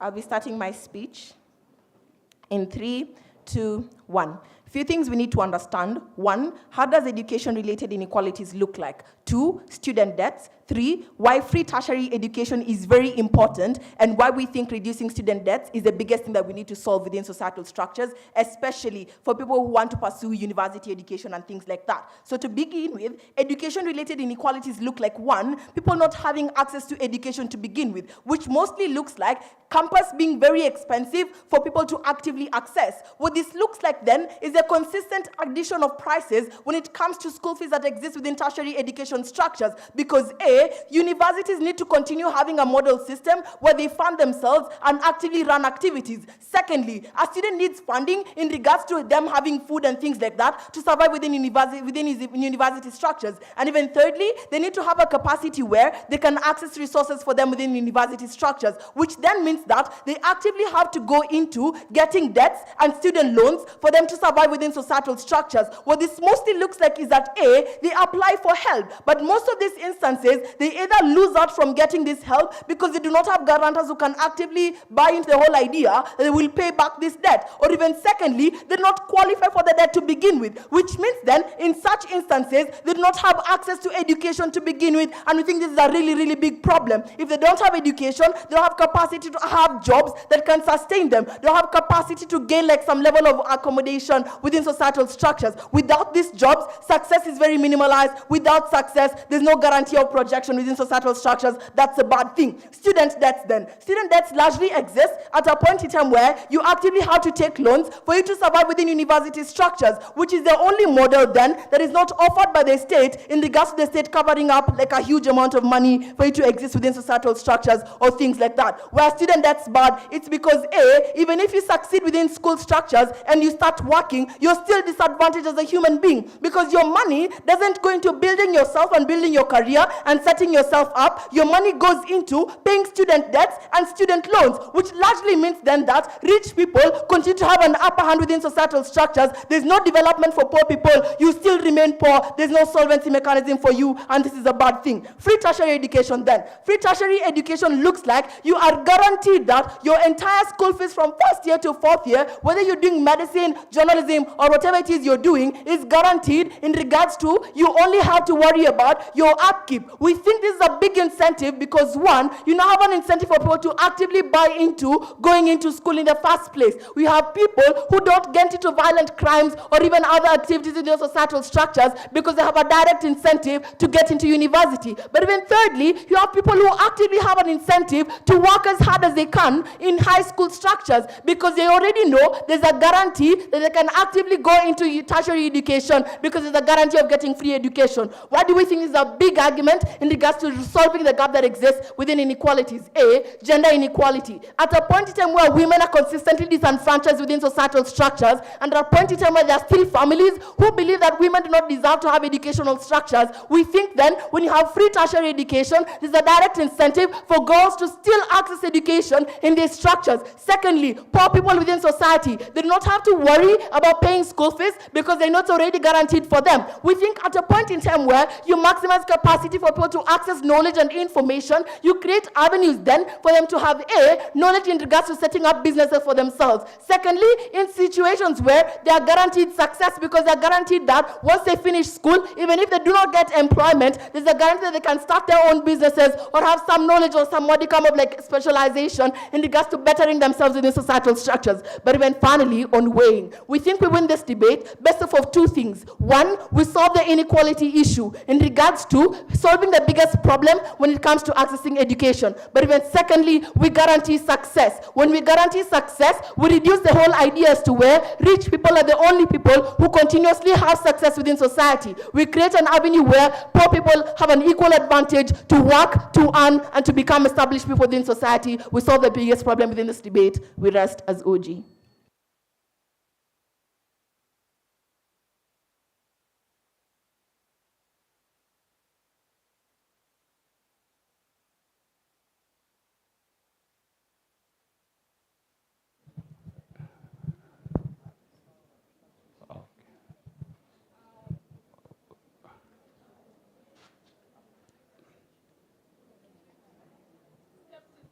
Use the mic. Skepticism states that knowledge can be obtained through systematic doubt and continual testing. Let's open ourselves to the truth. True wisdom is knowing that you know nothing. My name is Faith Chebet from the Great Legends of Tomorrow, and I hereby oppose the motion that this House believes that free tertiary education is vital in reducing student debts and education-related inequalities. We all need to know that tertiary education offers advanced learning and specialized training in various fields and disciplines. The big question in this House today is how does it reduce student debts and education-related inequalities? These students, after school, are guaranteed to higher earning potential by securing high-paying jobs. That's why we're confident to say that they are going to pay their debts in time after completing schools. Access to scholarships and grants. With the financial aid with the help, minimize the acquisition of debt loans by reducing the overall cost of education. Students today are being sustained by loans in school. It makes their life more easier, and they put more effort in wanting to go outside there and get better grades so that they can get a space to work outside there so as to pay for their loans and those debts that they have acquired during their tertiary education. We have the job market readiness. Tertiary education programs often include internships and job placement services, increasing the graduates' employability and potential for immediate income.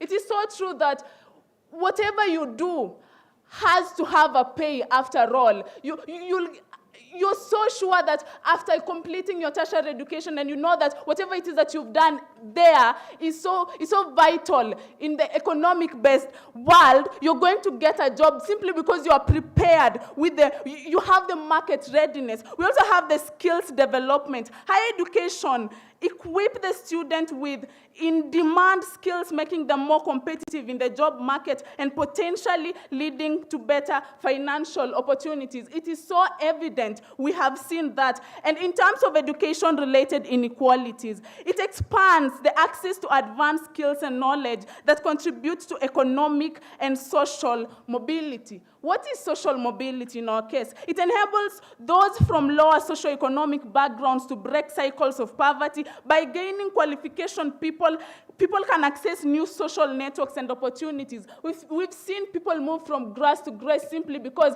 they have something to show. They have papers, they have degrees, so that they can go outside the world and tell the people, I am a poor man, but through education, it has equalized me, it has made me be in the level that most of the people think poor people cannot be in. It is because of free tertiary education, my people, that we are able to say education is an equalizer. We have all seen that. I'll talk, for instance, about where I come from. My governor, for instance, through education, he's where he is right now. And people say a man who moved from grass to grace simply because of what he has, the papers that he has been able to show to the community, and has told the people, I can be able to help you, I can be able to speak on your behalf simply because I have the capability, I have the manpower through education so that I can fight for your rights. And so today, I'll be able to say confidently that through free tertiary education,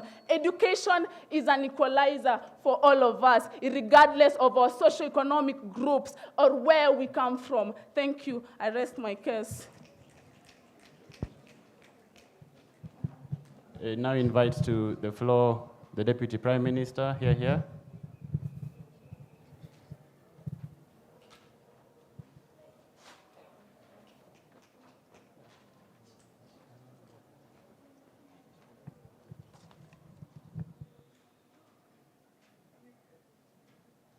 Just give me a minute to set up my timer.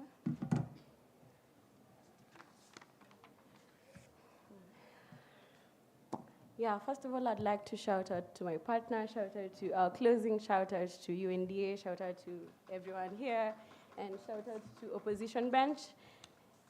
Yeah, hope this goes well. I'll start my speech in 3, 2, 1. Panel, I think opposition bench or like opening opposition is largely out of this debate unless they want to backload with their DLO. Opposition tells you that, look, we want education to be like able to equalize people and create a lot of like, largely bridge the gap between inequality and that sort of thing. That is what we want from side OG. And we tell you, the only way you're able to necessarily get this is if you make this thing necessarily free. One, because at the point in time your family thinks that, oh, for you to go to campus, will have to necessarily pay back these loans later on. It means that they have less incentives to even want you to go. But listen, how do tertiary education looks like, and why do we think free tertiary education is necessarily vital in terms of creating like an equitable society? Tertiary educations are the most expensive education. Like primary school is not expensive as much as like, campus is and that sort of thing. Then like this is the most important part of your education. Like for you to get a job, you first need a degree. We think at the point in time we want to bridge the gap and necessarily create a whole a whole society where people necessarily buy into the idea of equity. We think the only way you're able to do this is if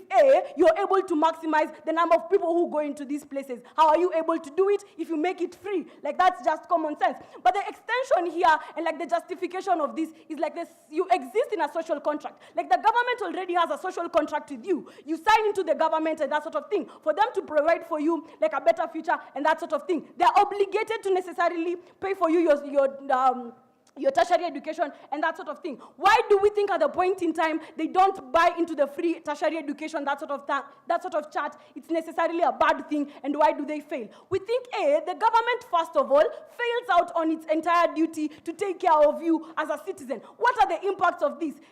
At the point in time there is no free tertiary education, it means less and less people buy into the idea of campus. Why is this bad? You have less people being learned. The comparative here is that more people would want to make money either way. What do? They get into criminalized activities and that sort of thing. We think that's a bad thing for status quo in and of itself. At the point in time, there is more incentive for people to buy into education. You create an equitable society. But secondly, your society becomes more learned. Why is this important? It benefits the state in and of itself. At the point in time now, people are more innovative, people are more creative, and are willing to create like a lot of good things in the market. We think that's a good thing. But the second idea here is on how is this going to look like in your later life? We've already told you from like OG.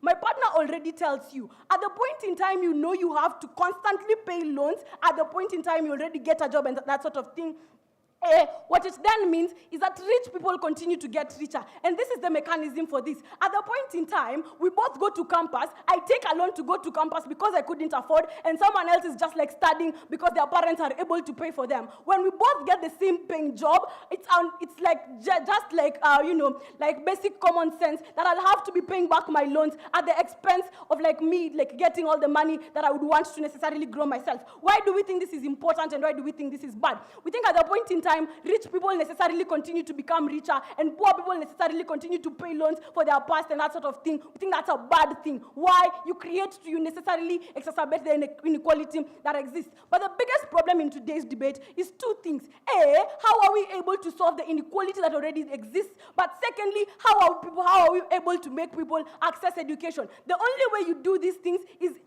through like having free tertiary education. Inequality and why it's gonna be exacerbated on two levels. It's gonna be exacerbated when you're in school because necessarily sometimes you don't even get guarantors to guarantee your loans. This then means you don't even go to school in the first place. But the second thing here is even if you go to school, you have to constantly pay back these loans and that sort of chat, which then means it draws you back. But the second thing here is on accessibility of education. We think at the point in time you're very smart, but you're necessarily not getting funding to go to school. That's a bad thing. It necessarily creates for you like a lot of inequalities that exist. We think that's bad for you.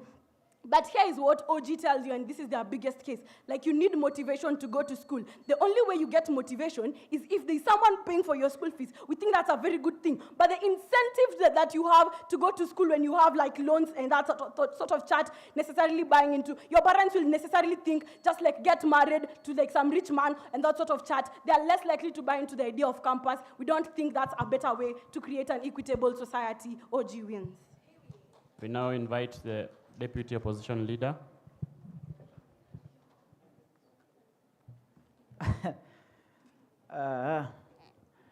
Good evening. My name is Dennis Kimathi again for formalities. People, we are here not for the purpose of the trophies, but for the purposes of injecting our voice into the policies, into the existing policies, to see how we create sobriety within our systems. 648 billion Kenyan shillings was allocated for education, I repeat. The targeted was 700 and something billion. Now, this is the thing. Free education is not sustainable. We, as a country, we are not in a place to sustain free education. Then the question remains, what do we do? We cannot inject more money into an education system that is not actively maximizing the resources in place. Now we are making education look like a cheap commodity. We're not going to throw education to the streets. We're going to bring sobriety into the education. Panelists, look at the tax burden that we are experiencing today. Look at the lecturers still in our schools not getting paid. Now we want to increase another burden. It's like stealing from one pocket and putting into the other. I'll give you an opportunity, just allow me say this. You laugh all the time. We cannot increase the tax burden on citizens. What do? We bring policies. We bring responsibility. I was in an institution where students received help, and the following weekend, all the bars in that institution were full. Where is our entrepreneurial system? Why can't you go to Gekomba and buy socks and come back? That will help you sustain your life and stay in school as a student. We need to think beyond the box. And not thinking beyond the box, it is thinking without the box. We don't need a box to think. Look at the inequitable distribution of the resources. Which institution are we going to give what? Which institution are we going to give what? Look at the socioeconomic disparities in our country. Now imagine making education free for everyone. Imagine making education free for everyone. What happens to that child who can't afford anything? The government cannot pay fee for everyone. What we need to do is bring a structure and a system that is transparent and honest to ensure that education is not a cheap commodity, but is a commodity that is respected. Let me give you an opportunity before you explore. Talk to me. Okay, if the debate was about whether it's sustainable or not, you would It's about reason and what is happening. You cannot exist in a vacuum. We are in Kenya, all of us. We have all paid transport. We have all bought food today. For heaven's sake. Then why are we here? It's not about the motion. It's about policy. It's about putting our voice into the policy-making platform of this nation. That is why we are in the highest level of education. When you graduate from university, you come back to the university. This is where we should be contributing into the policies, and we're here to reason on what is on the ground. What is on the ground is that the Kenyan taxpayer is crying already. The teachers have not been paid. The lecturers have not been paid. You want to add another burden without reasoning, without a lot of research. You want to add another tax burden to make education free. I'm not saying that I don't understand what we're going through. I am a son of the soil myself.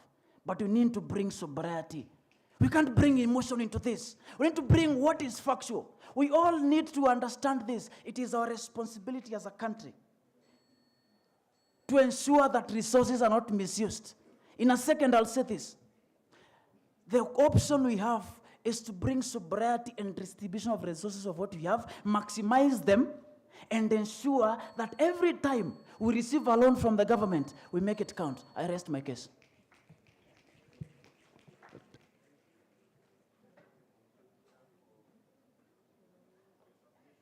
I invite to the floor the second half of the debate, and I invite to the floor the member of government. Here.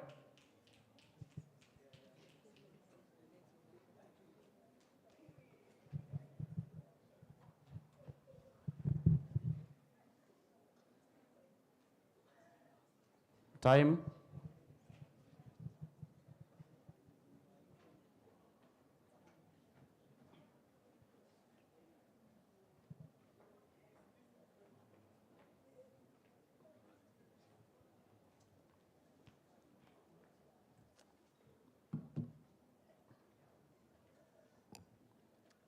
Let me set up my timer, then I'll begin.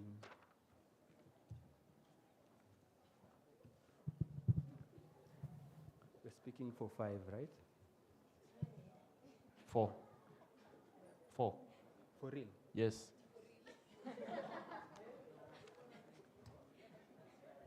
Y'all have spoken for 4 minutes. Damn. Okay. Yeah. Shout out to Awimbo, and shout out to our closing opposition as well. They've been awfully quiet. Hopefully, we get to hear from them. Lastly, my first final was won from CG, so this is a good sign. Okay, I'll begin in 3, 2, 1. 3 questions closing government is going to answer in this debate. Why is this likely to be sustainable? Secondly, why education is likely to be good in the first place? And thirdly, good quality tertiary education, liberating for the economy, and hence is good for the economy in the long run. The sustainability argument. I want us to understand the importance of this argument in this debate. Because notice, if education is not sustainable, then it inherently limits the impacts that OG probably posed it happen in this debate. But how does this happen? From closing government, we're willing to bite the bullet of short-term loss where the government invests heavily in education. At the expense, it will guarantee return in the long term. We think that education is a vehicle that removes people from poverty, right? Notice, the government still loses out, currently in status quo, as a result of them not having these free tertiary programs as a result of this. 2 ways. Poverty alleviation schemes that are present in status quo to remove people out of the economic situations as a result of them not getting to access education. Secondly, they have unskilled workers that are prevalent in society, right? These people contribute less to the economy, which means the government collects less taxes and it bites back to the government. What is happening here is the government is investing in a long-term strategy. We are willing to take their case and say that the government probably isn't they invest heavily in this, they're losing a lot of money, but we think it will pay off in the long term, right? Because more people get to have the means to remove themselves out of these situations, right? Then that investment becomes justified in that regard. We think we win them on that clash and we beat opening opposition, right? Why is this good? Why is this education likely to be good? Notice, you don't get any analysis from opening government. And this is supposed to be the logically prior case for you to prove that there are benefits that could accrue and the impacts that happen in society. So why is this likely to be good, right? Because notice, this is the only way for you to overcome systemic bias. For far too long, people have depended on the government and they cried to the government to remove them out of these situations. We posit a more proximate way is for the government to give these people how to fish type of scenario, right? This is the way they and essentially give them the tools to remove them from these kinds of situations. Second thing to say here is that on why the education is likely to be good, right? Because there's this sort of reduced burden on parents and that type of thing. We think that what happens in status quo as a result of this is that people no longer have to worry about them staying in school and that type of thing, right? But notice, even with the precedence of like public healthcare and that type of thing, and the idea that probably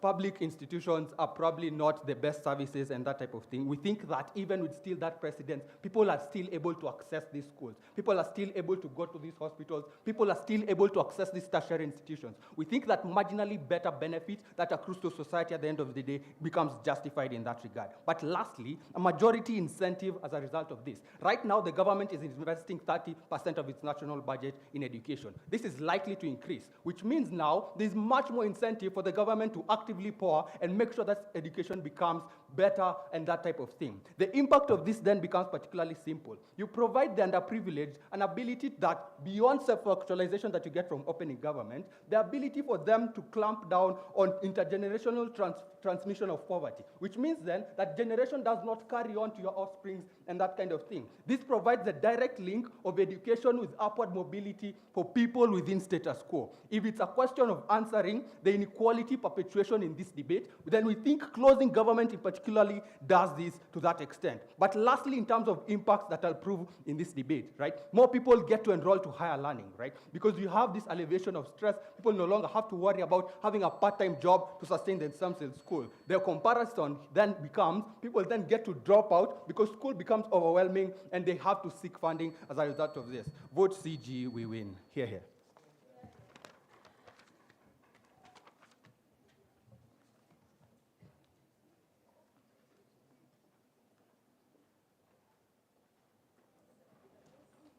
The member of opposition.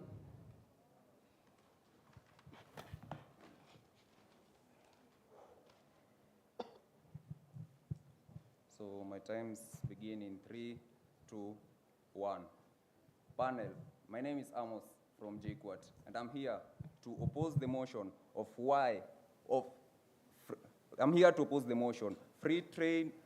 tertiary education is vital in reducing students' debt and education-related inequalities. Let me tell you first thing about free tertiary education. The effects of tertiary education is that when education has been made free, there is strain on the government resources. And in return, the government resources, instead on focusing on important situations, such like supporting marginalized communities, supporting pregnant girls, supporting people with disabilities, or even supporting people in Turkana who are not able to access even a basic education they require.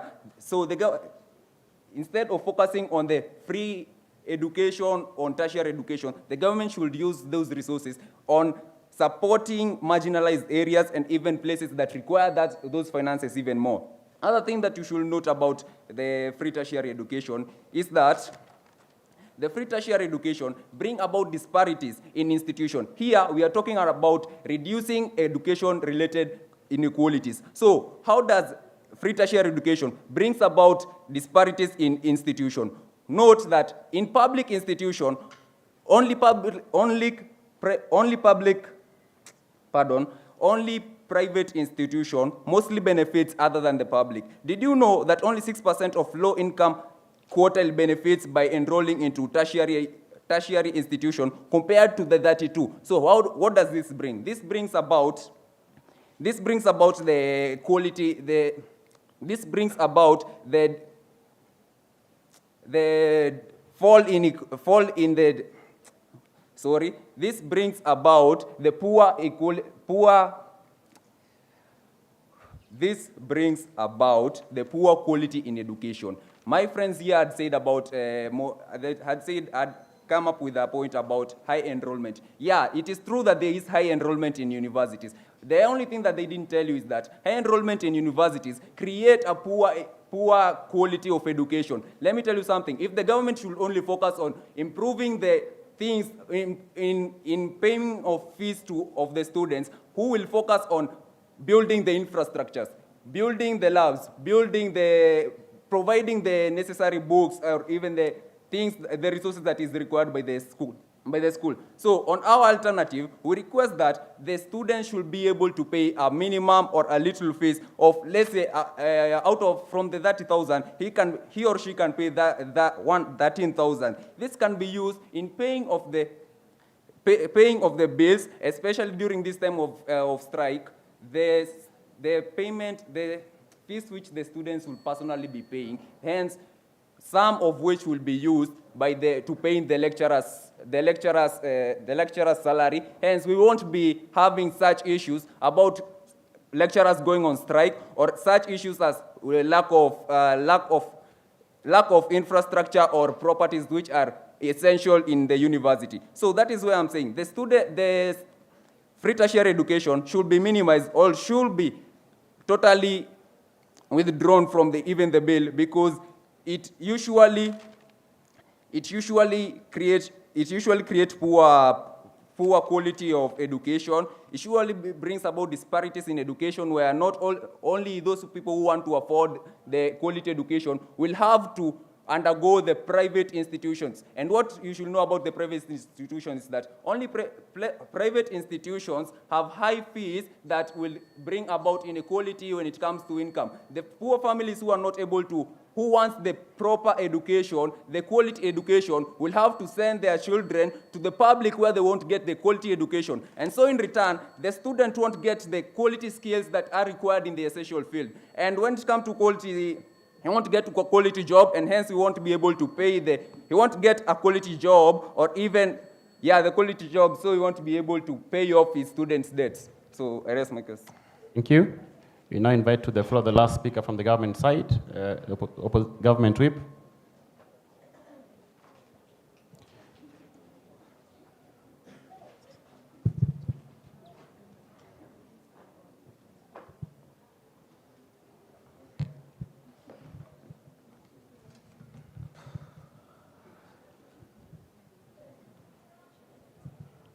So a couple of shout-outs. My first shout-out to God for enabling me to reach here again in closing government.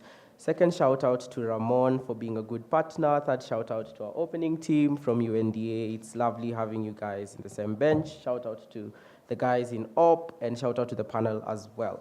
So I am going to prioritize opening for POIs, but please don't badger my speech. I'm going to start, 4 minutes. I'm going to start in 3, 2, 1.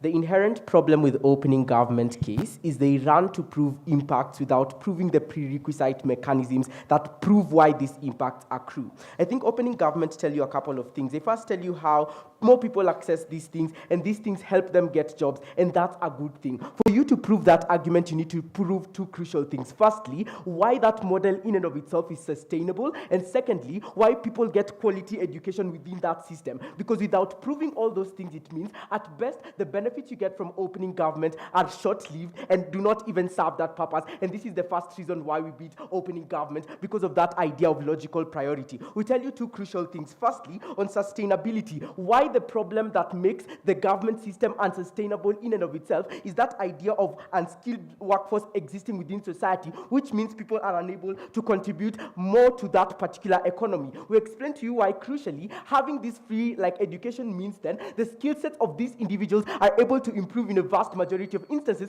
and that means their contribution towards that society increases in forms of tax revenue. And that is the logical prior thing to prove before you claim why these people make the economy better and things like that. Second thing we do is to explain why quality of education crucially becomes better. We explain to you why at the point a government takes such a drastic measure, they have an incentive to ensure the quality within that education is maximized so that they can be able to justify this to the masses. Otherwise, this is something that would not be acceptable within that society. And that then proves why at the point in time this tertiary education exists as a free thing, the people who go through it are able to get the maximum benefits which they can use to further society better. And that's why the the question on sustainability you get from OP and the quality of education becomes crucial, and that's why opening government cannot rank above us. Moving on to opening opposition. First thing here, the question of this debate is not whether or not these kinds of higher education learning are good, it's whether or not this mechanism can actively alleviate the inequalities that exist in their side of the world. I think at best in their side of the world, even the people who get things like help are not necessarily able to maximize their capacity within those places. And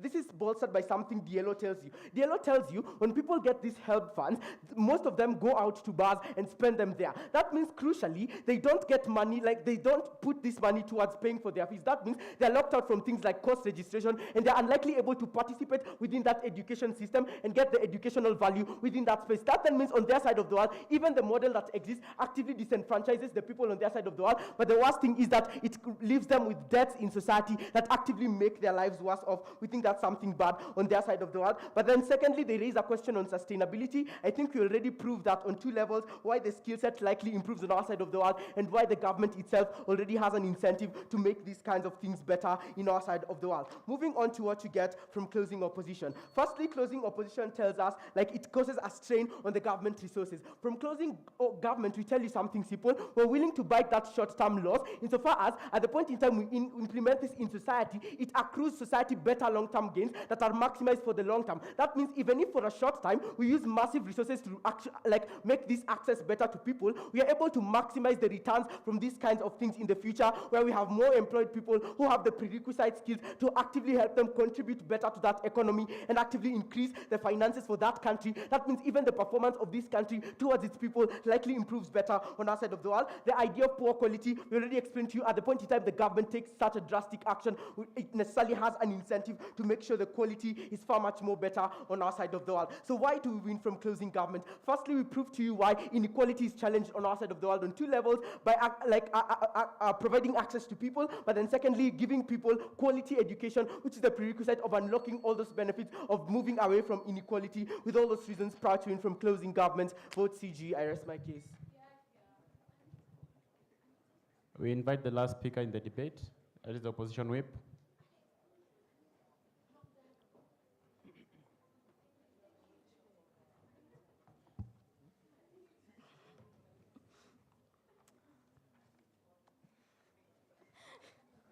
Order.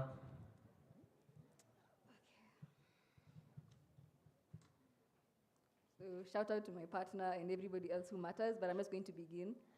I won't be taking any POIs because we only have 4 minutes. It's not enough time. So therefore, I begin my speech in 3, 2, 1.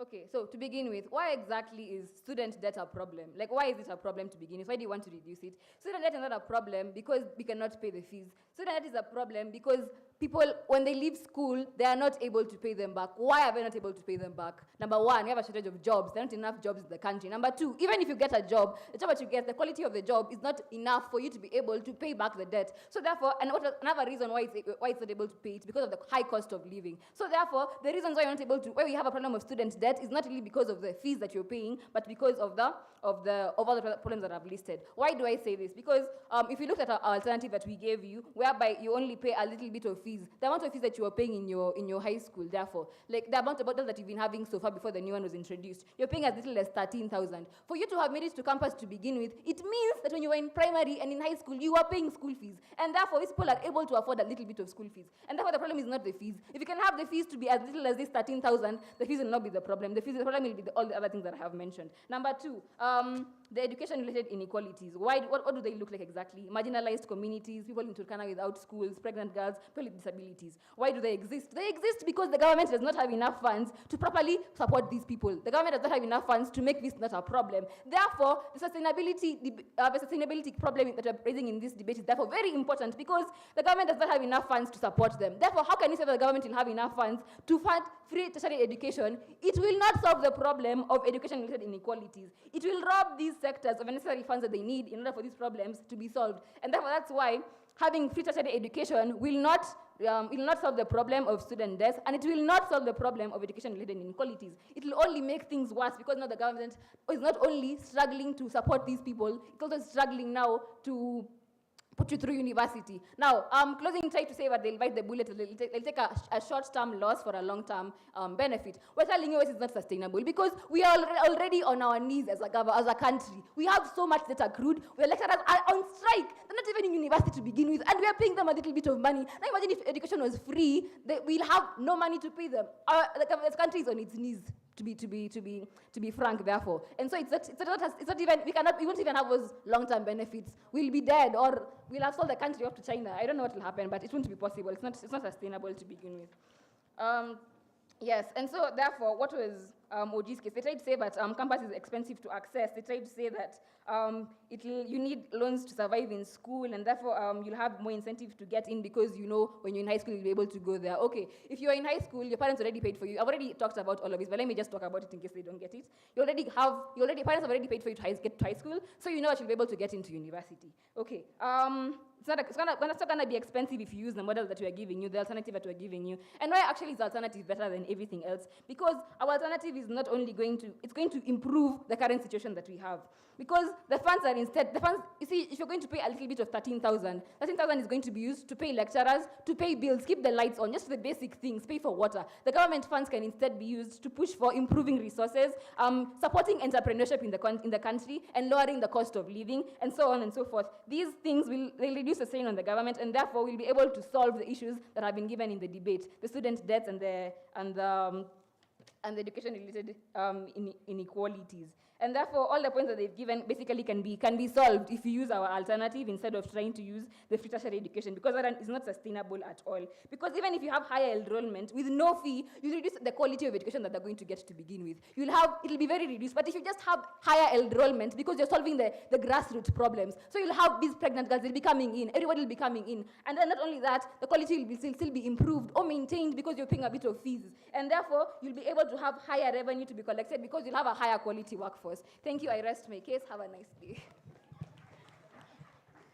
Thank you, debaters, for those fine speeches. I'd like you to cross the floor and shake the hands of the members of the opposing bench. Because this is a friendly sport, the judges will step on and deliberate to come up with the winner in 5 minutes at most.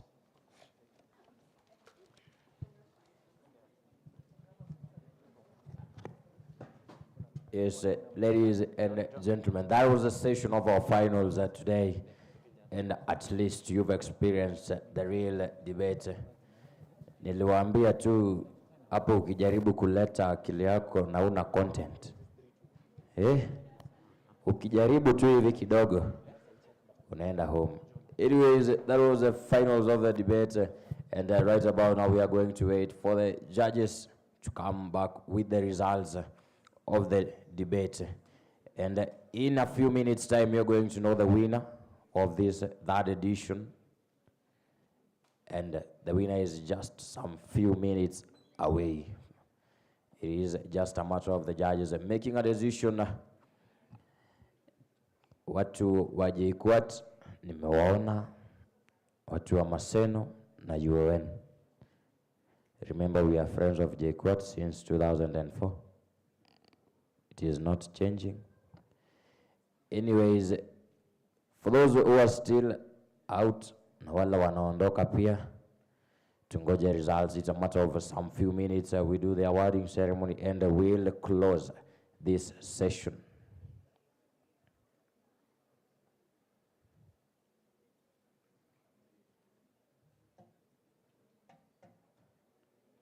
Ladies and gentlemen, as we wait for the judges to come back with the results, you can interact with your neighbor. I have been your MC for this afternoon session.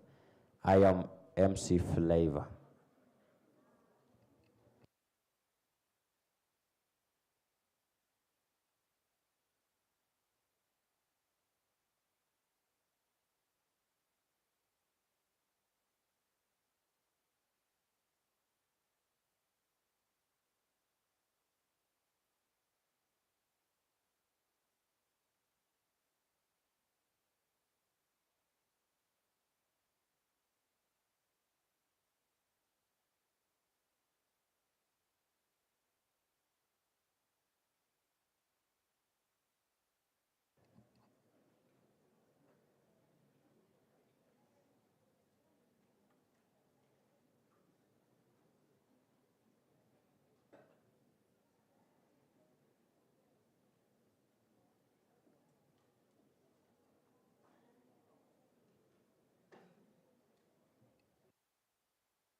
Poleni sana. Tafadhali ukisikia jina la shule yako, tafadhali kujia certificate.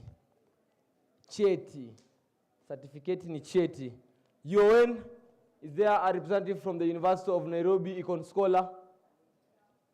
Econ Scholar? Zitech University? Yeah. For Econ Scholar, there is this one. This is Charles. Charles is also from Econ Scholar. So Charlo. Kisii University.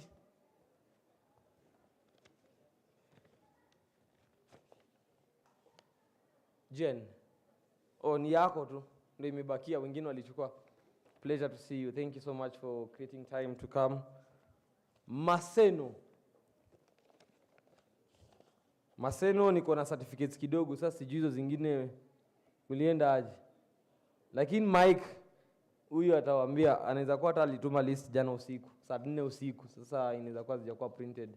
Alituma list saa 4 usiku. Sasa hiyo mtamlaumu. Huyu amevaa suti ya green. Huyu alituma list saa 4 usiku jana. Sasa hiyo kidogo itakuwa ngumu kuprint. Ingekuwa ngumu kuprint leo na nikupe leo. Amanda from Riara University. Amanda must be here. She's one of the rapporteurs and a close friend to Moses Bushiro Mwangi. Thank you so much. Amanda also took the leadership training. Thanks so much. Took at Took University. Technical University of Kenya. Francis Wanjiru. Took wameenda kukunywa maji. JKUAT. Representative from JKUAT. Kuna mtu wa JKUAT? Si mkujie tu certificate zenu namna hii. Kina Joseph Njenga. Margaret Wangui, Washira, Mushai. JKUAT. Thanks so much, guys. Cooperative University. Coop. Thanks. God bless you for coming. Say hi to your family. Machakos.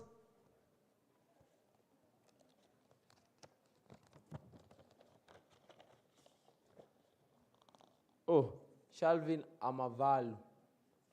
Alikuwa somewhere pale. You give it to her. Thanks so much. Zitech.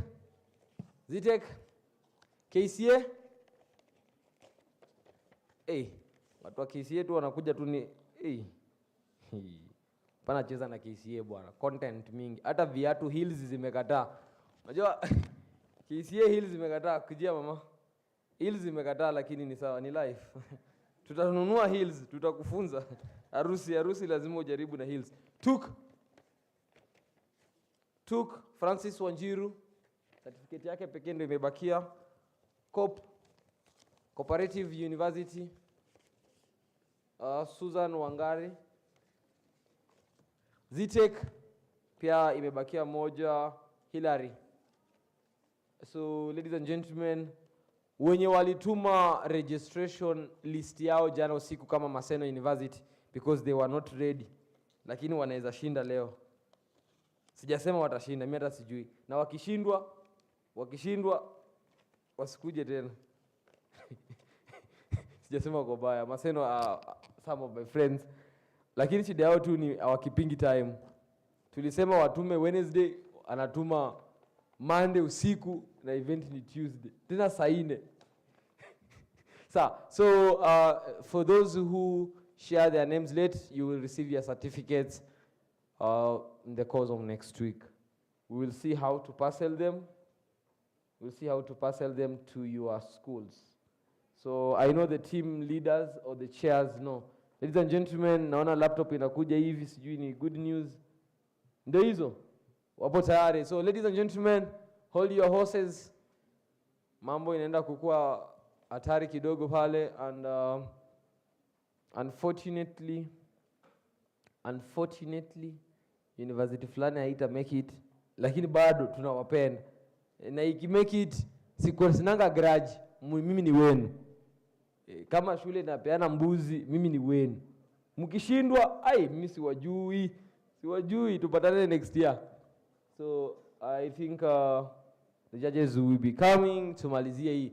In case you want for the debaters certificate of merits ziko pale juu, so I'm asking the team lead apitie pale juu achukue certificates za debaters za merits.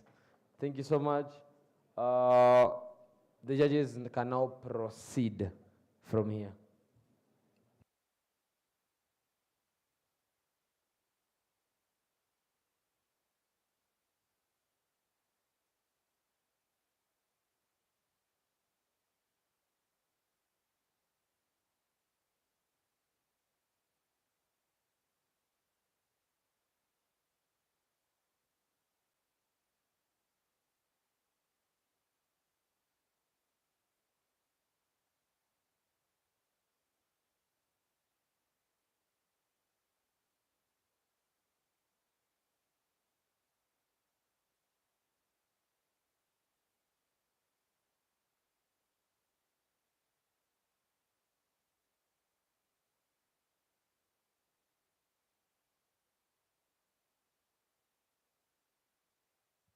Hilary Matano tafadhali, mwambie ngoje.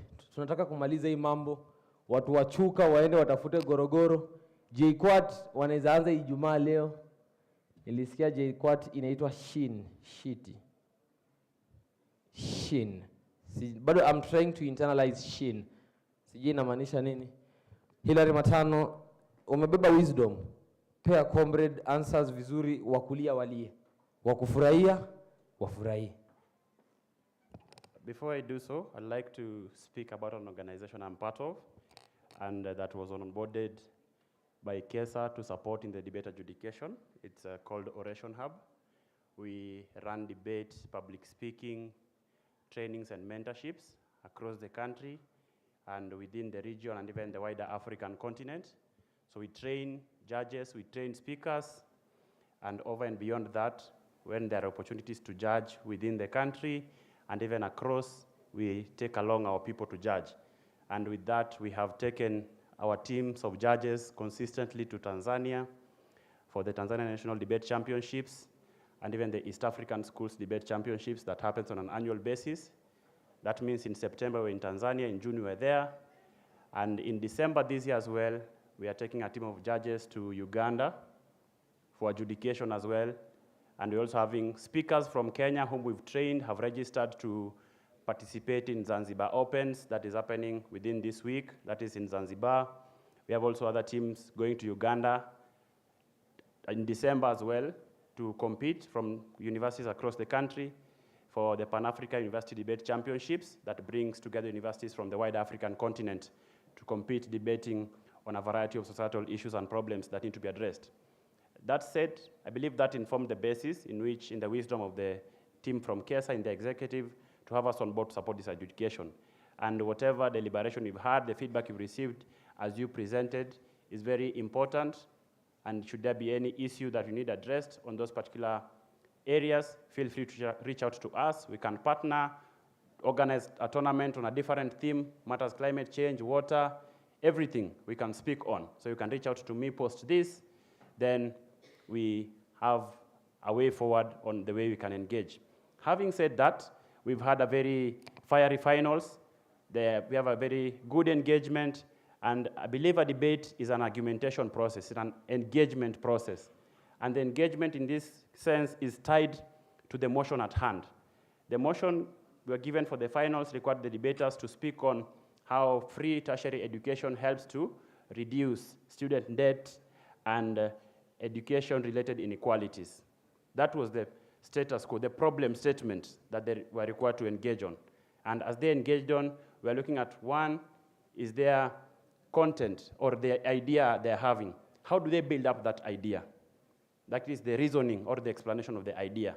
Beyond that, do they have any substantive evidence or case study to support their claim? Yes, we had some statistics mentioned from either side of the teams, but then was it enough to substantiate or to support the point that you had put across?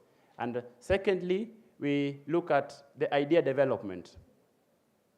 How do you build up that idea? Having built it up then, do you engage with the matter from the opposing side? Because without that, we'll be having parallel debates, or we'll be having manifesto launches where you come here and tell us you will do this, this, and that. But over and beyond that, we've had a great experience supporting the adjudication, and with my team as well, we are grateful. I want collaborative first, and then you give out.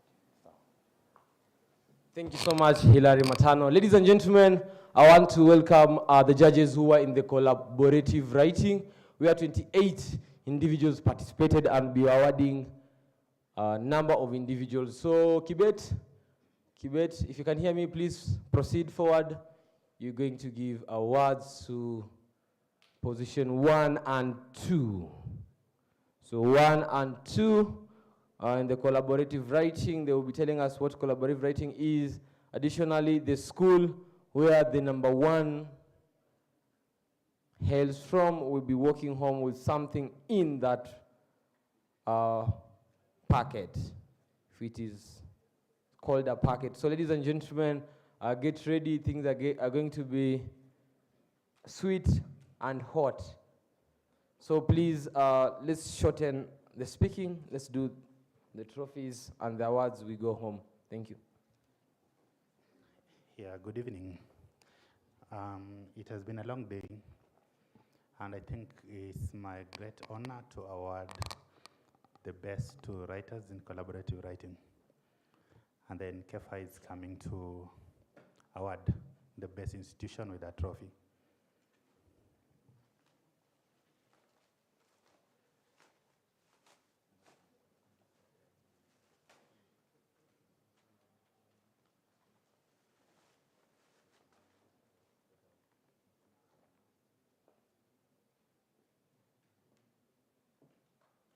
Makofi, makofi, makofi, makofi, makofi.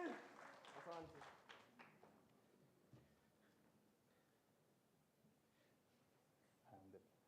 So I'm going to call out the best writer.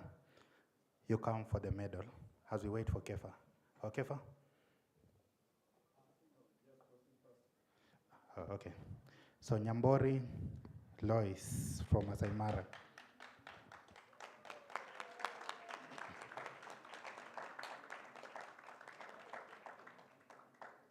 She emerged as the best writer with 75%.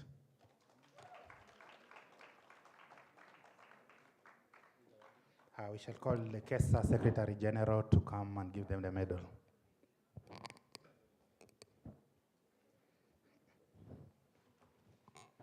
Where is he?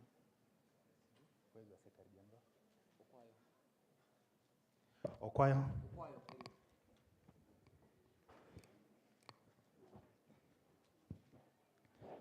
As we are waiting, the runners-up will also receive a medal. Was Denver Kulecho from Just.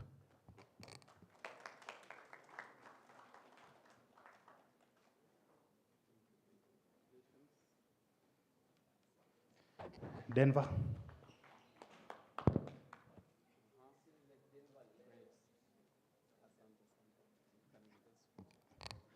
Okay, Denver left. Unfortunately, the medal remains until we meet him next time. So let's stand up to honor and respect the winner of collaborating, the first collaborating award. Let's all stand.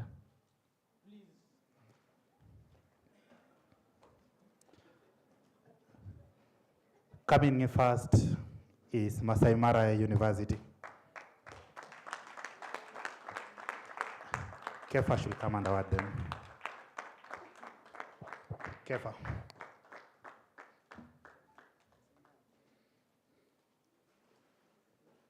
Yeah, okay, so as we continue standing, maybe just a snapshot to the essay that invite the best in this collaborative writing exercise by Nyambori Luis Pegirasiga, Masai Mara University, where the prompt was the first one, and this is what was written. I hated it when my mother had my sister and I wear the same clothes when we were younger.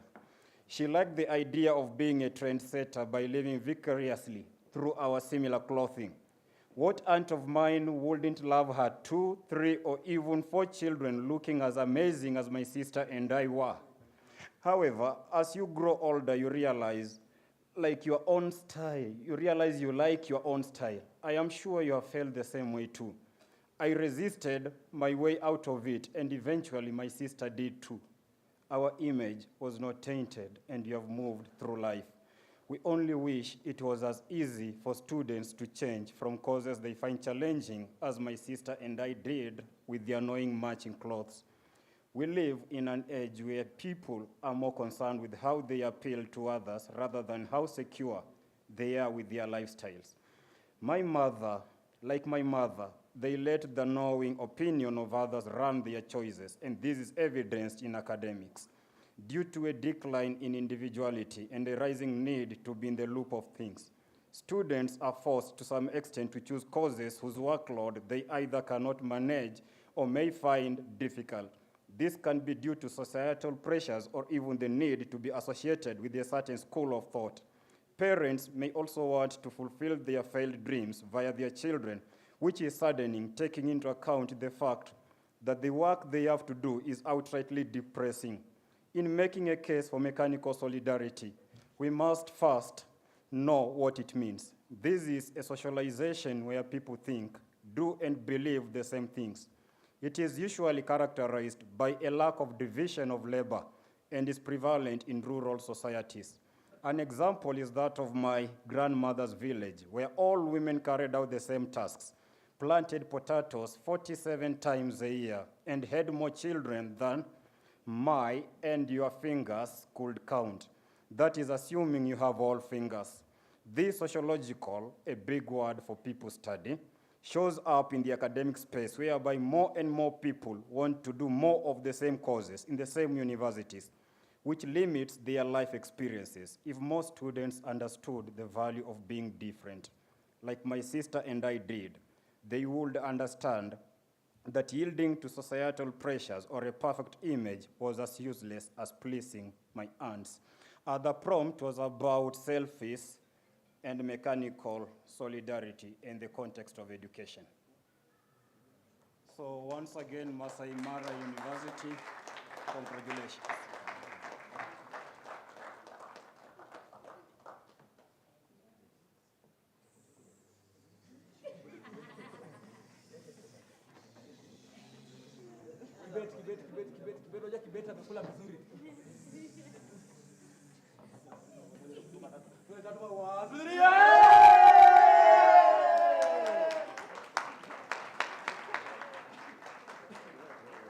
And so basically that is the Golden Thoughts Award, which was generously sponsored by Beatrice Mbinya, an associate member in Economic Scholar.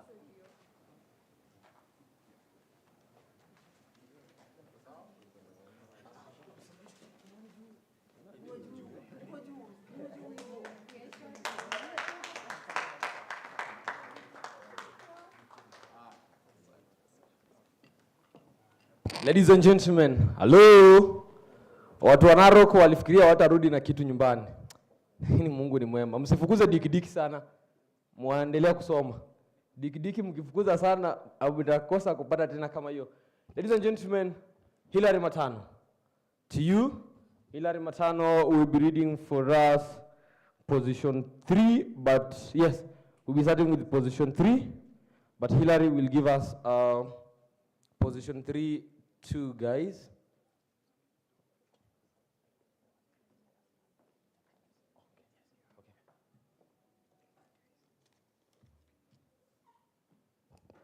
So if you hear your name, kindly move swiftly. Mambo inaenda kuchemuka.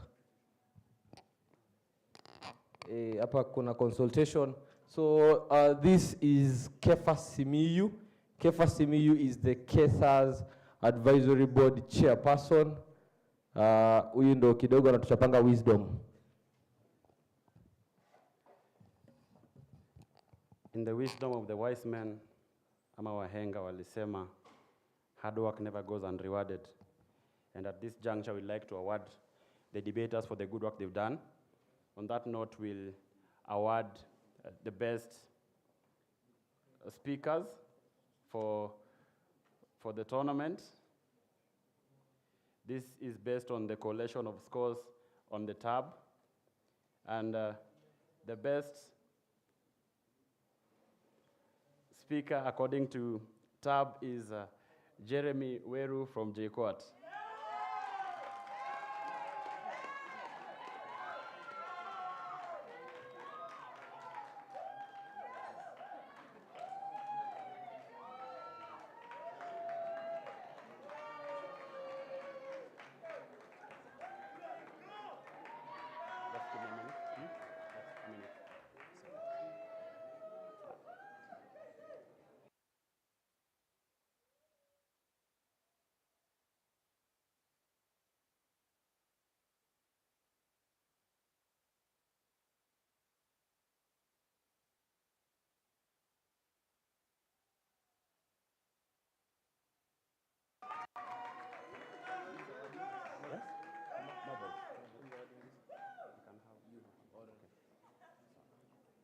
That one shall be awarded by Sir Hilary Matano.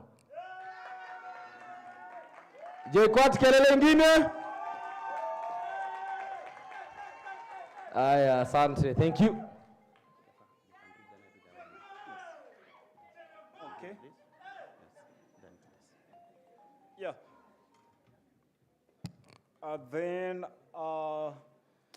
it seems like JKUAT decided that this time they are not going to be left out. So we move to the best female debater. And it is none other than Anita Sophia from JKUAT.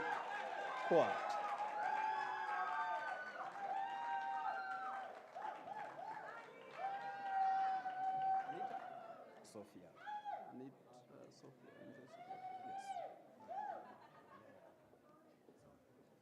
Please, a kind request, we will have Noel award this. Wapi makofi ya Noel? Thank you so much, Noel. Noel has been very supportive. Thank you.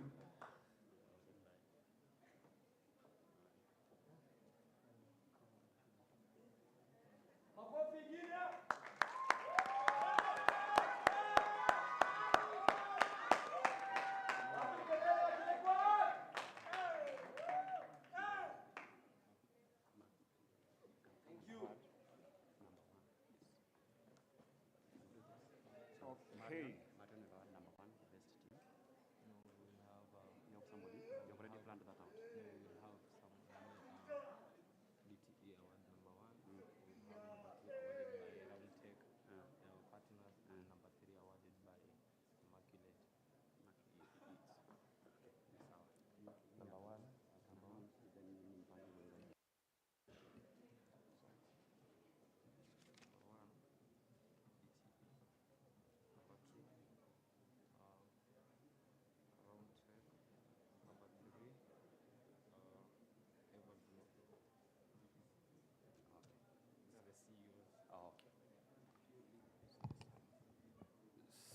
So this juncture will now announce the best debate teams. That is number 1, 2, and 3. We have awards for them.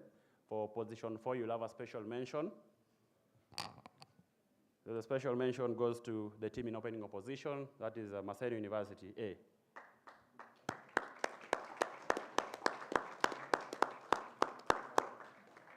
In position 3, to be awarded by the CEO of Everglow, if they are here, or if he or she is here, she can come over and support us during this award.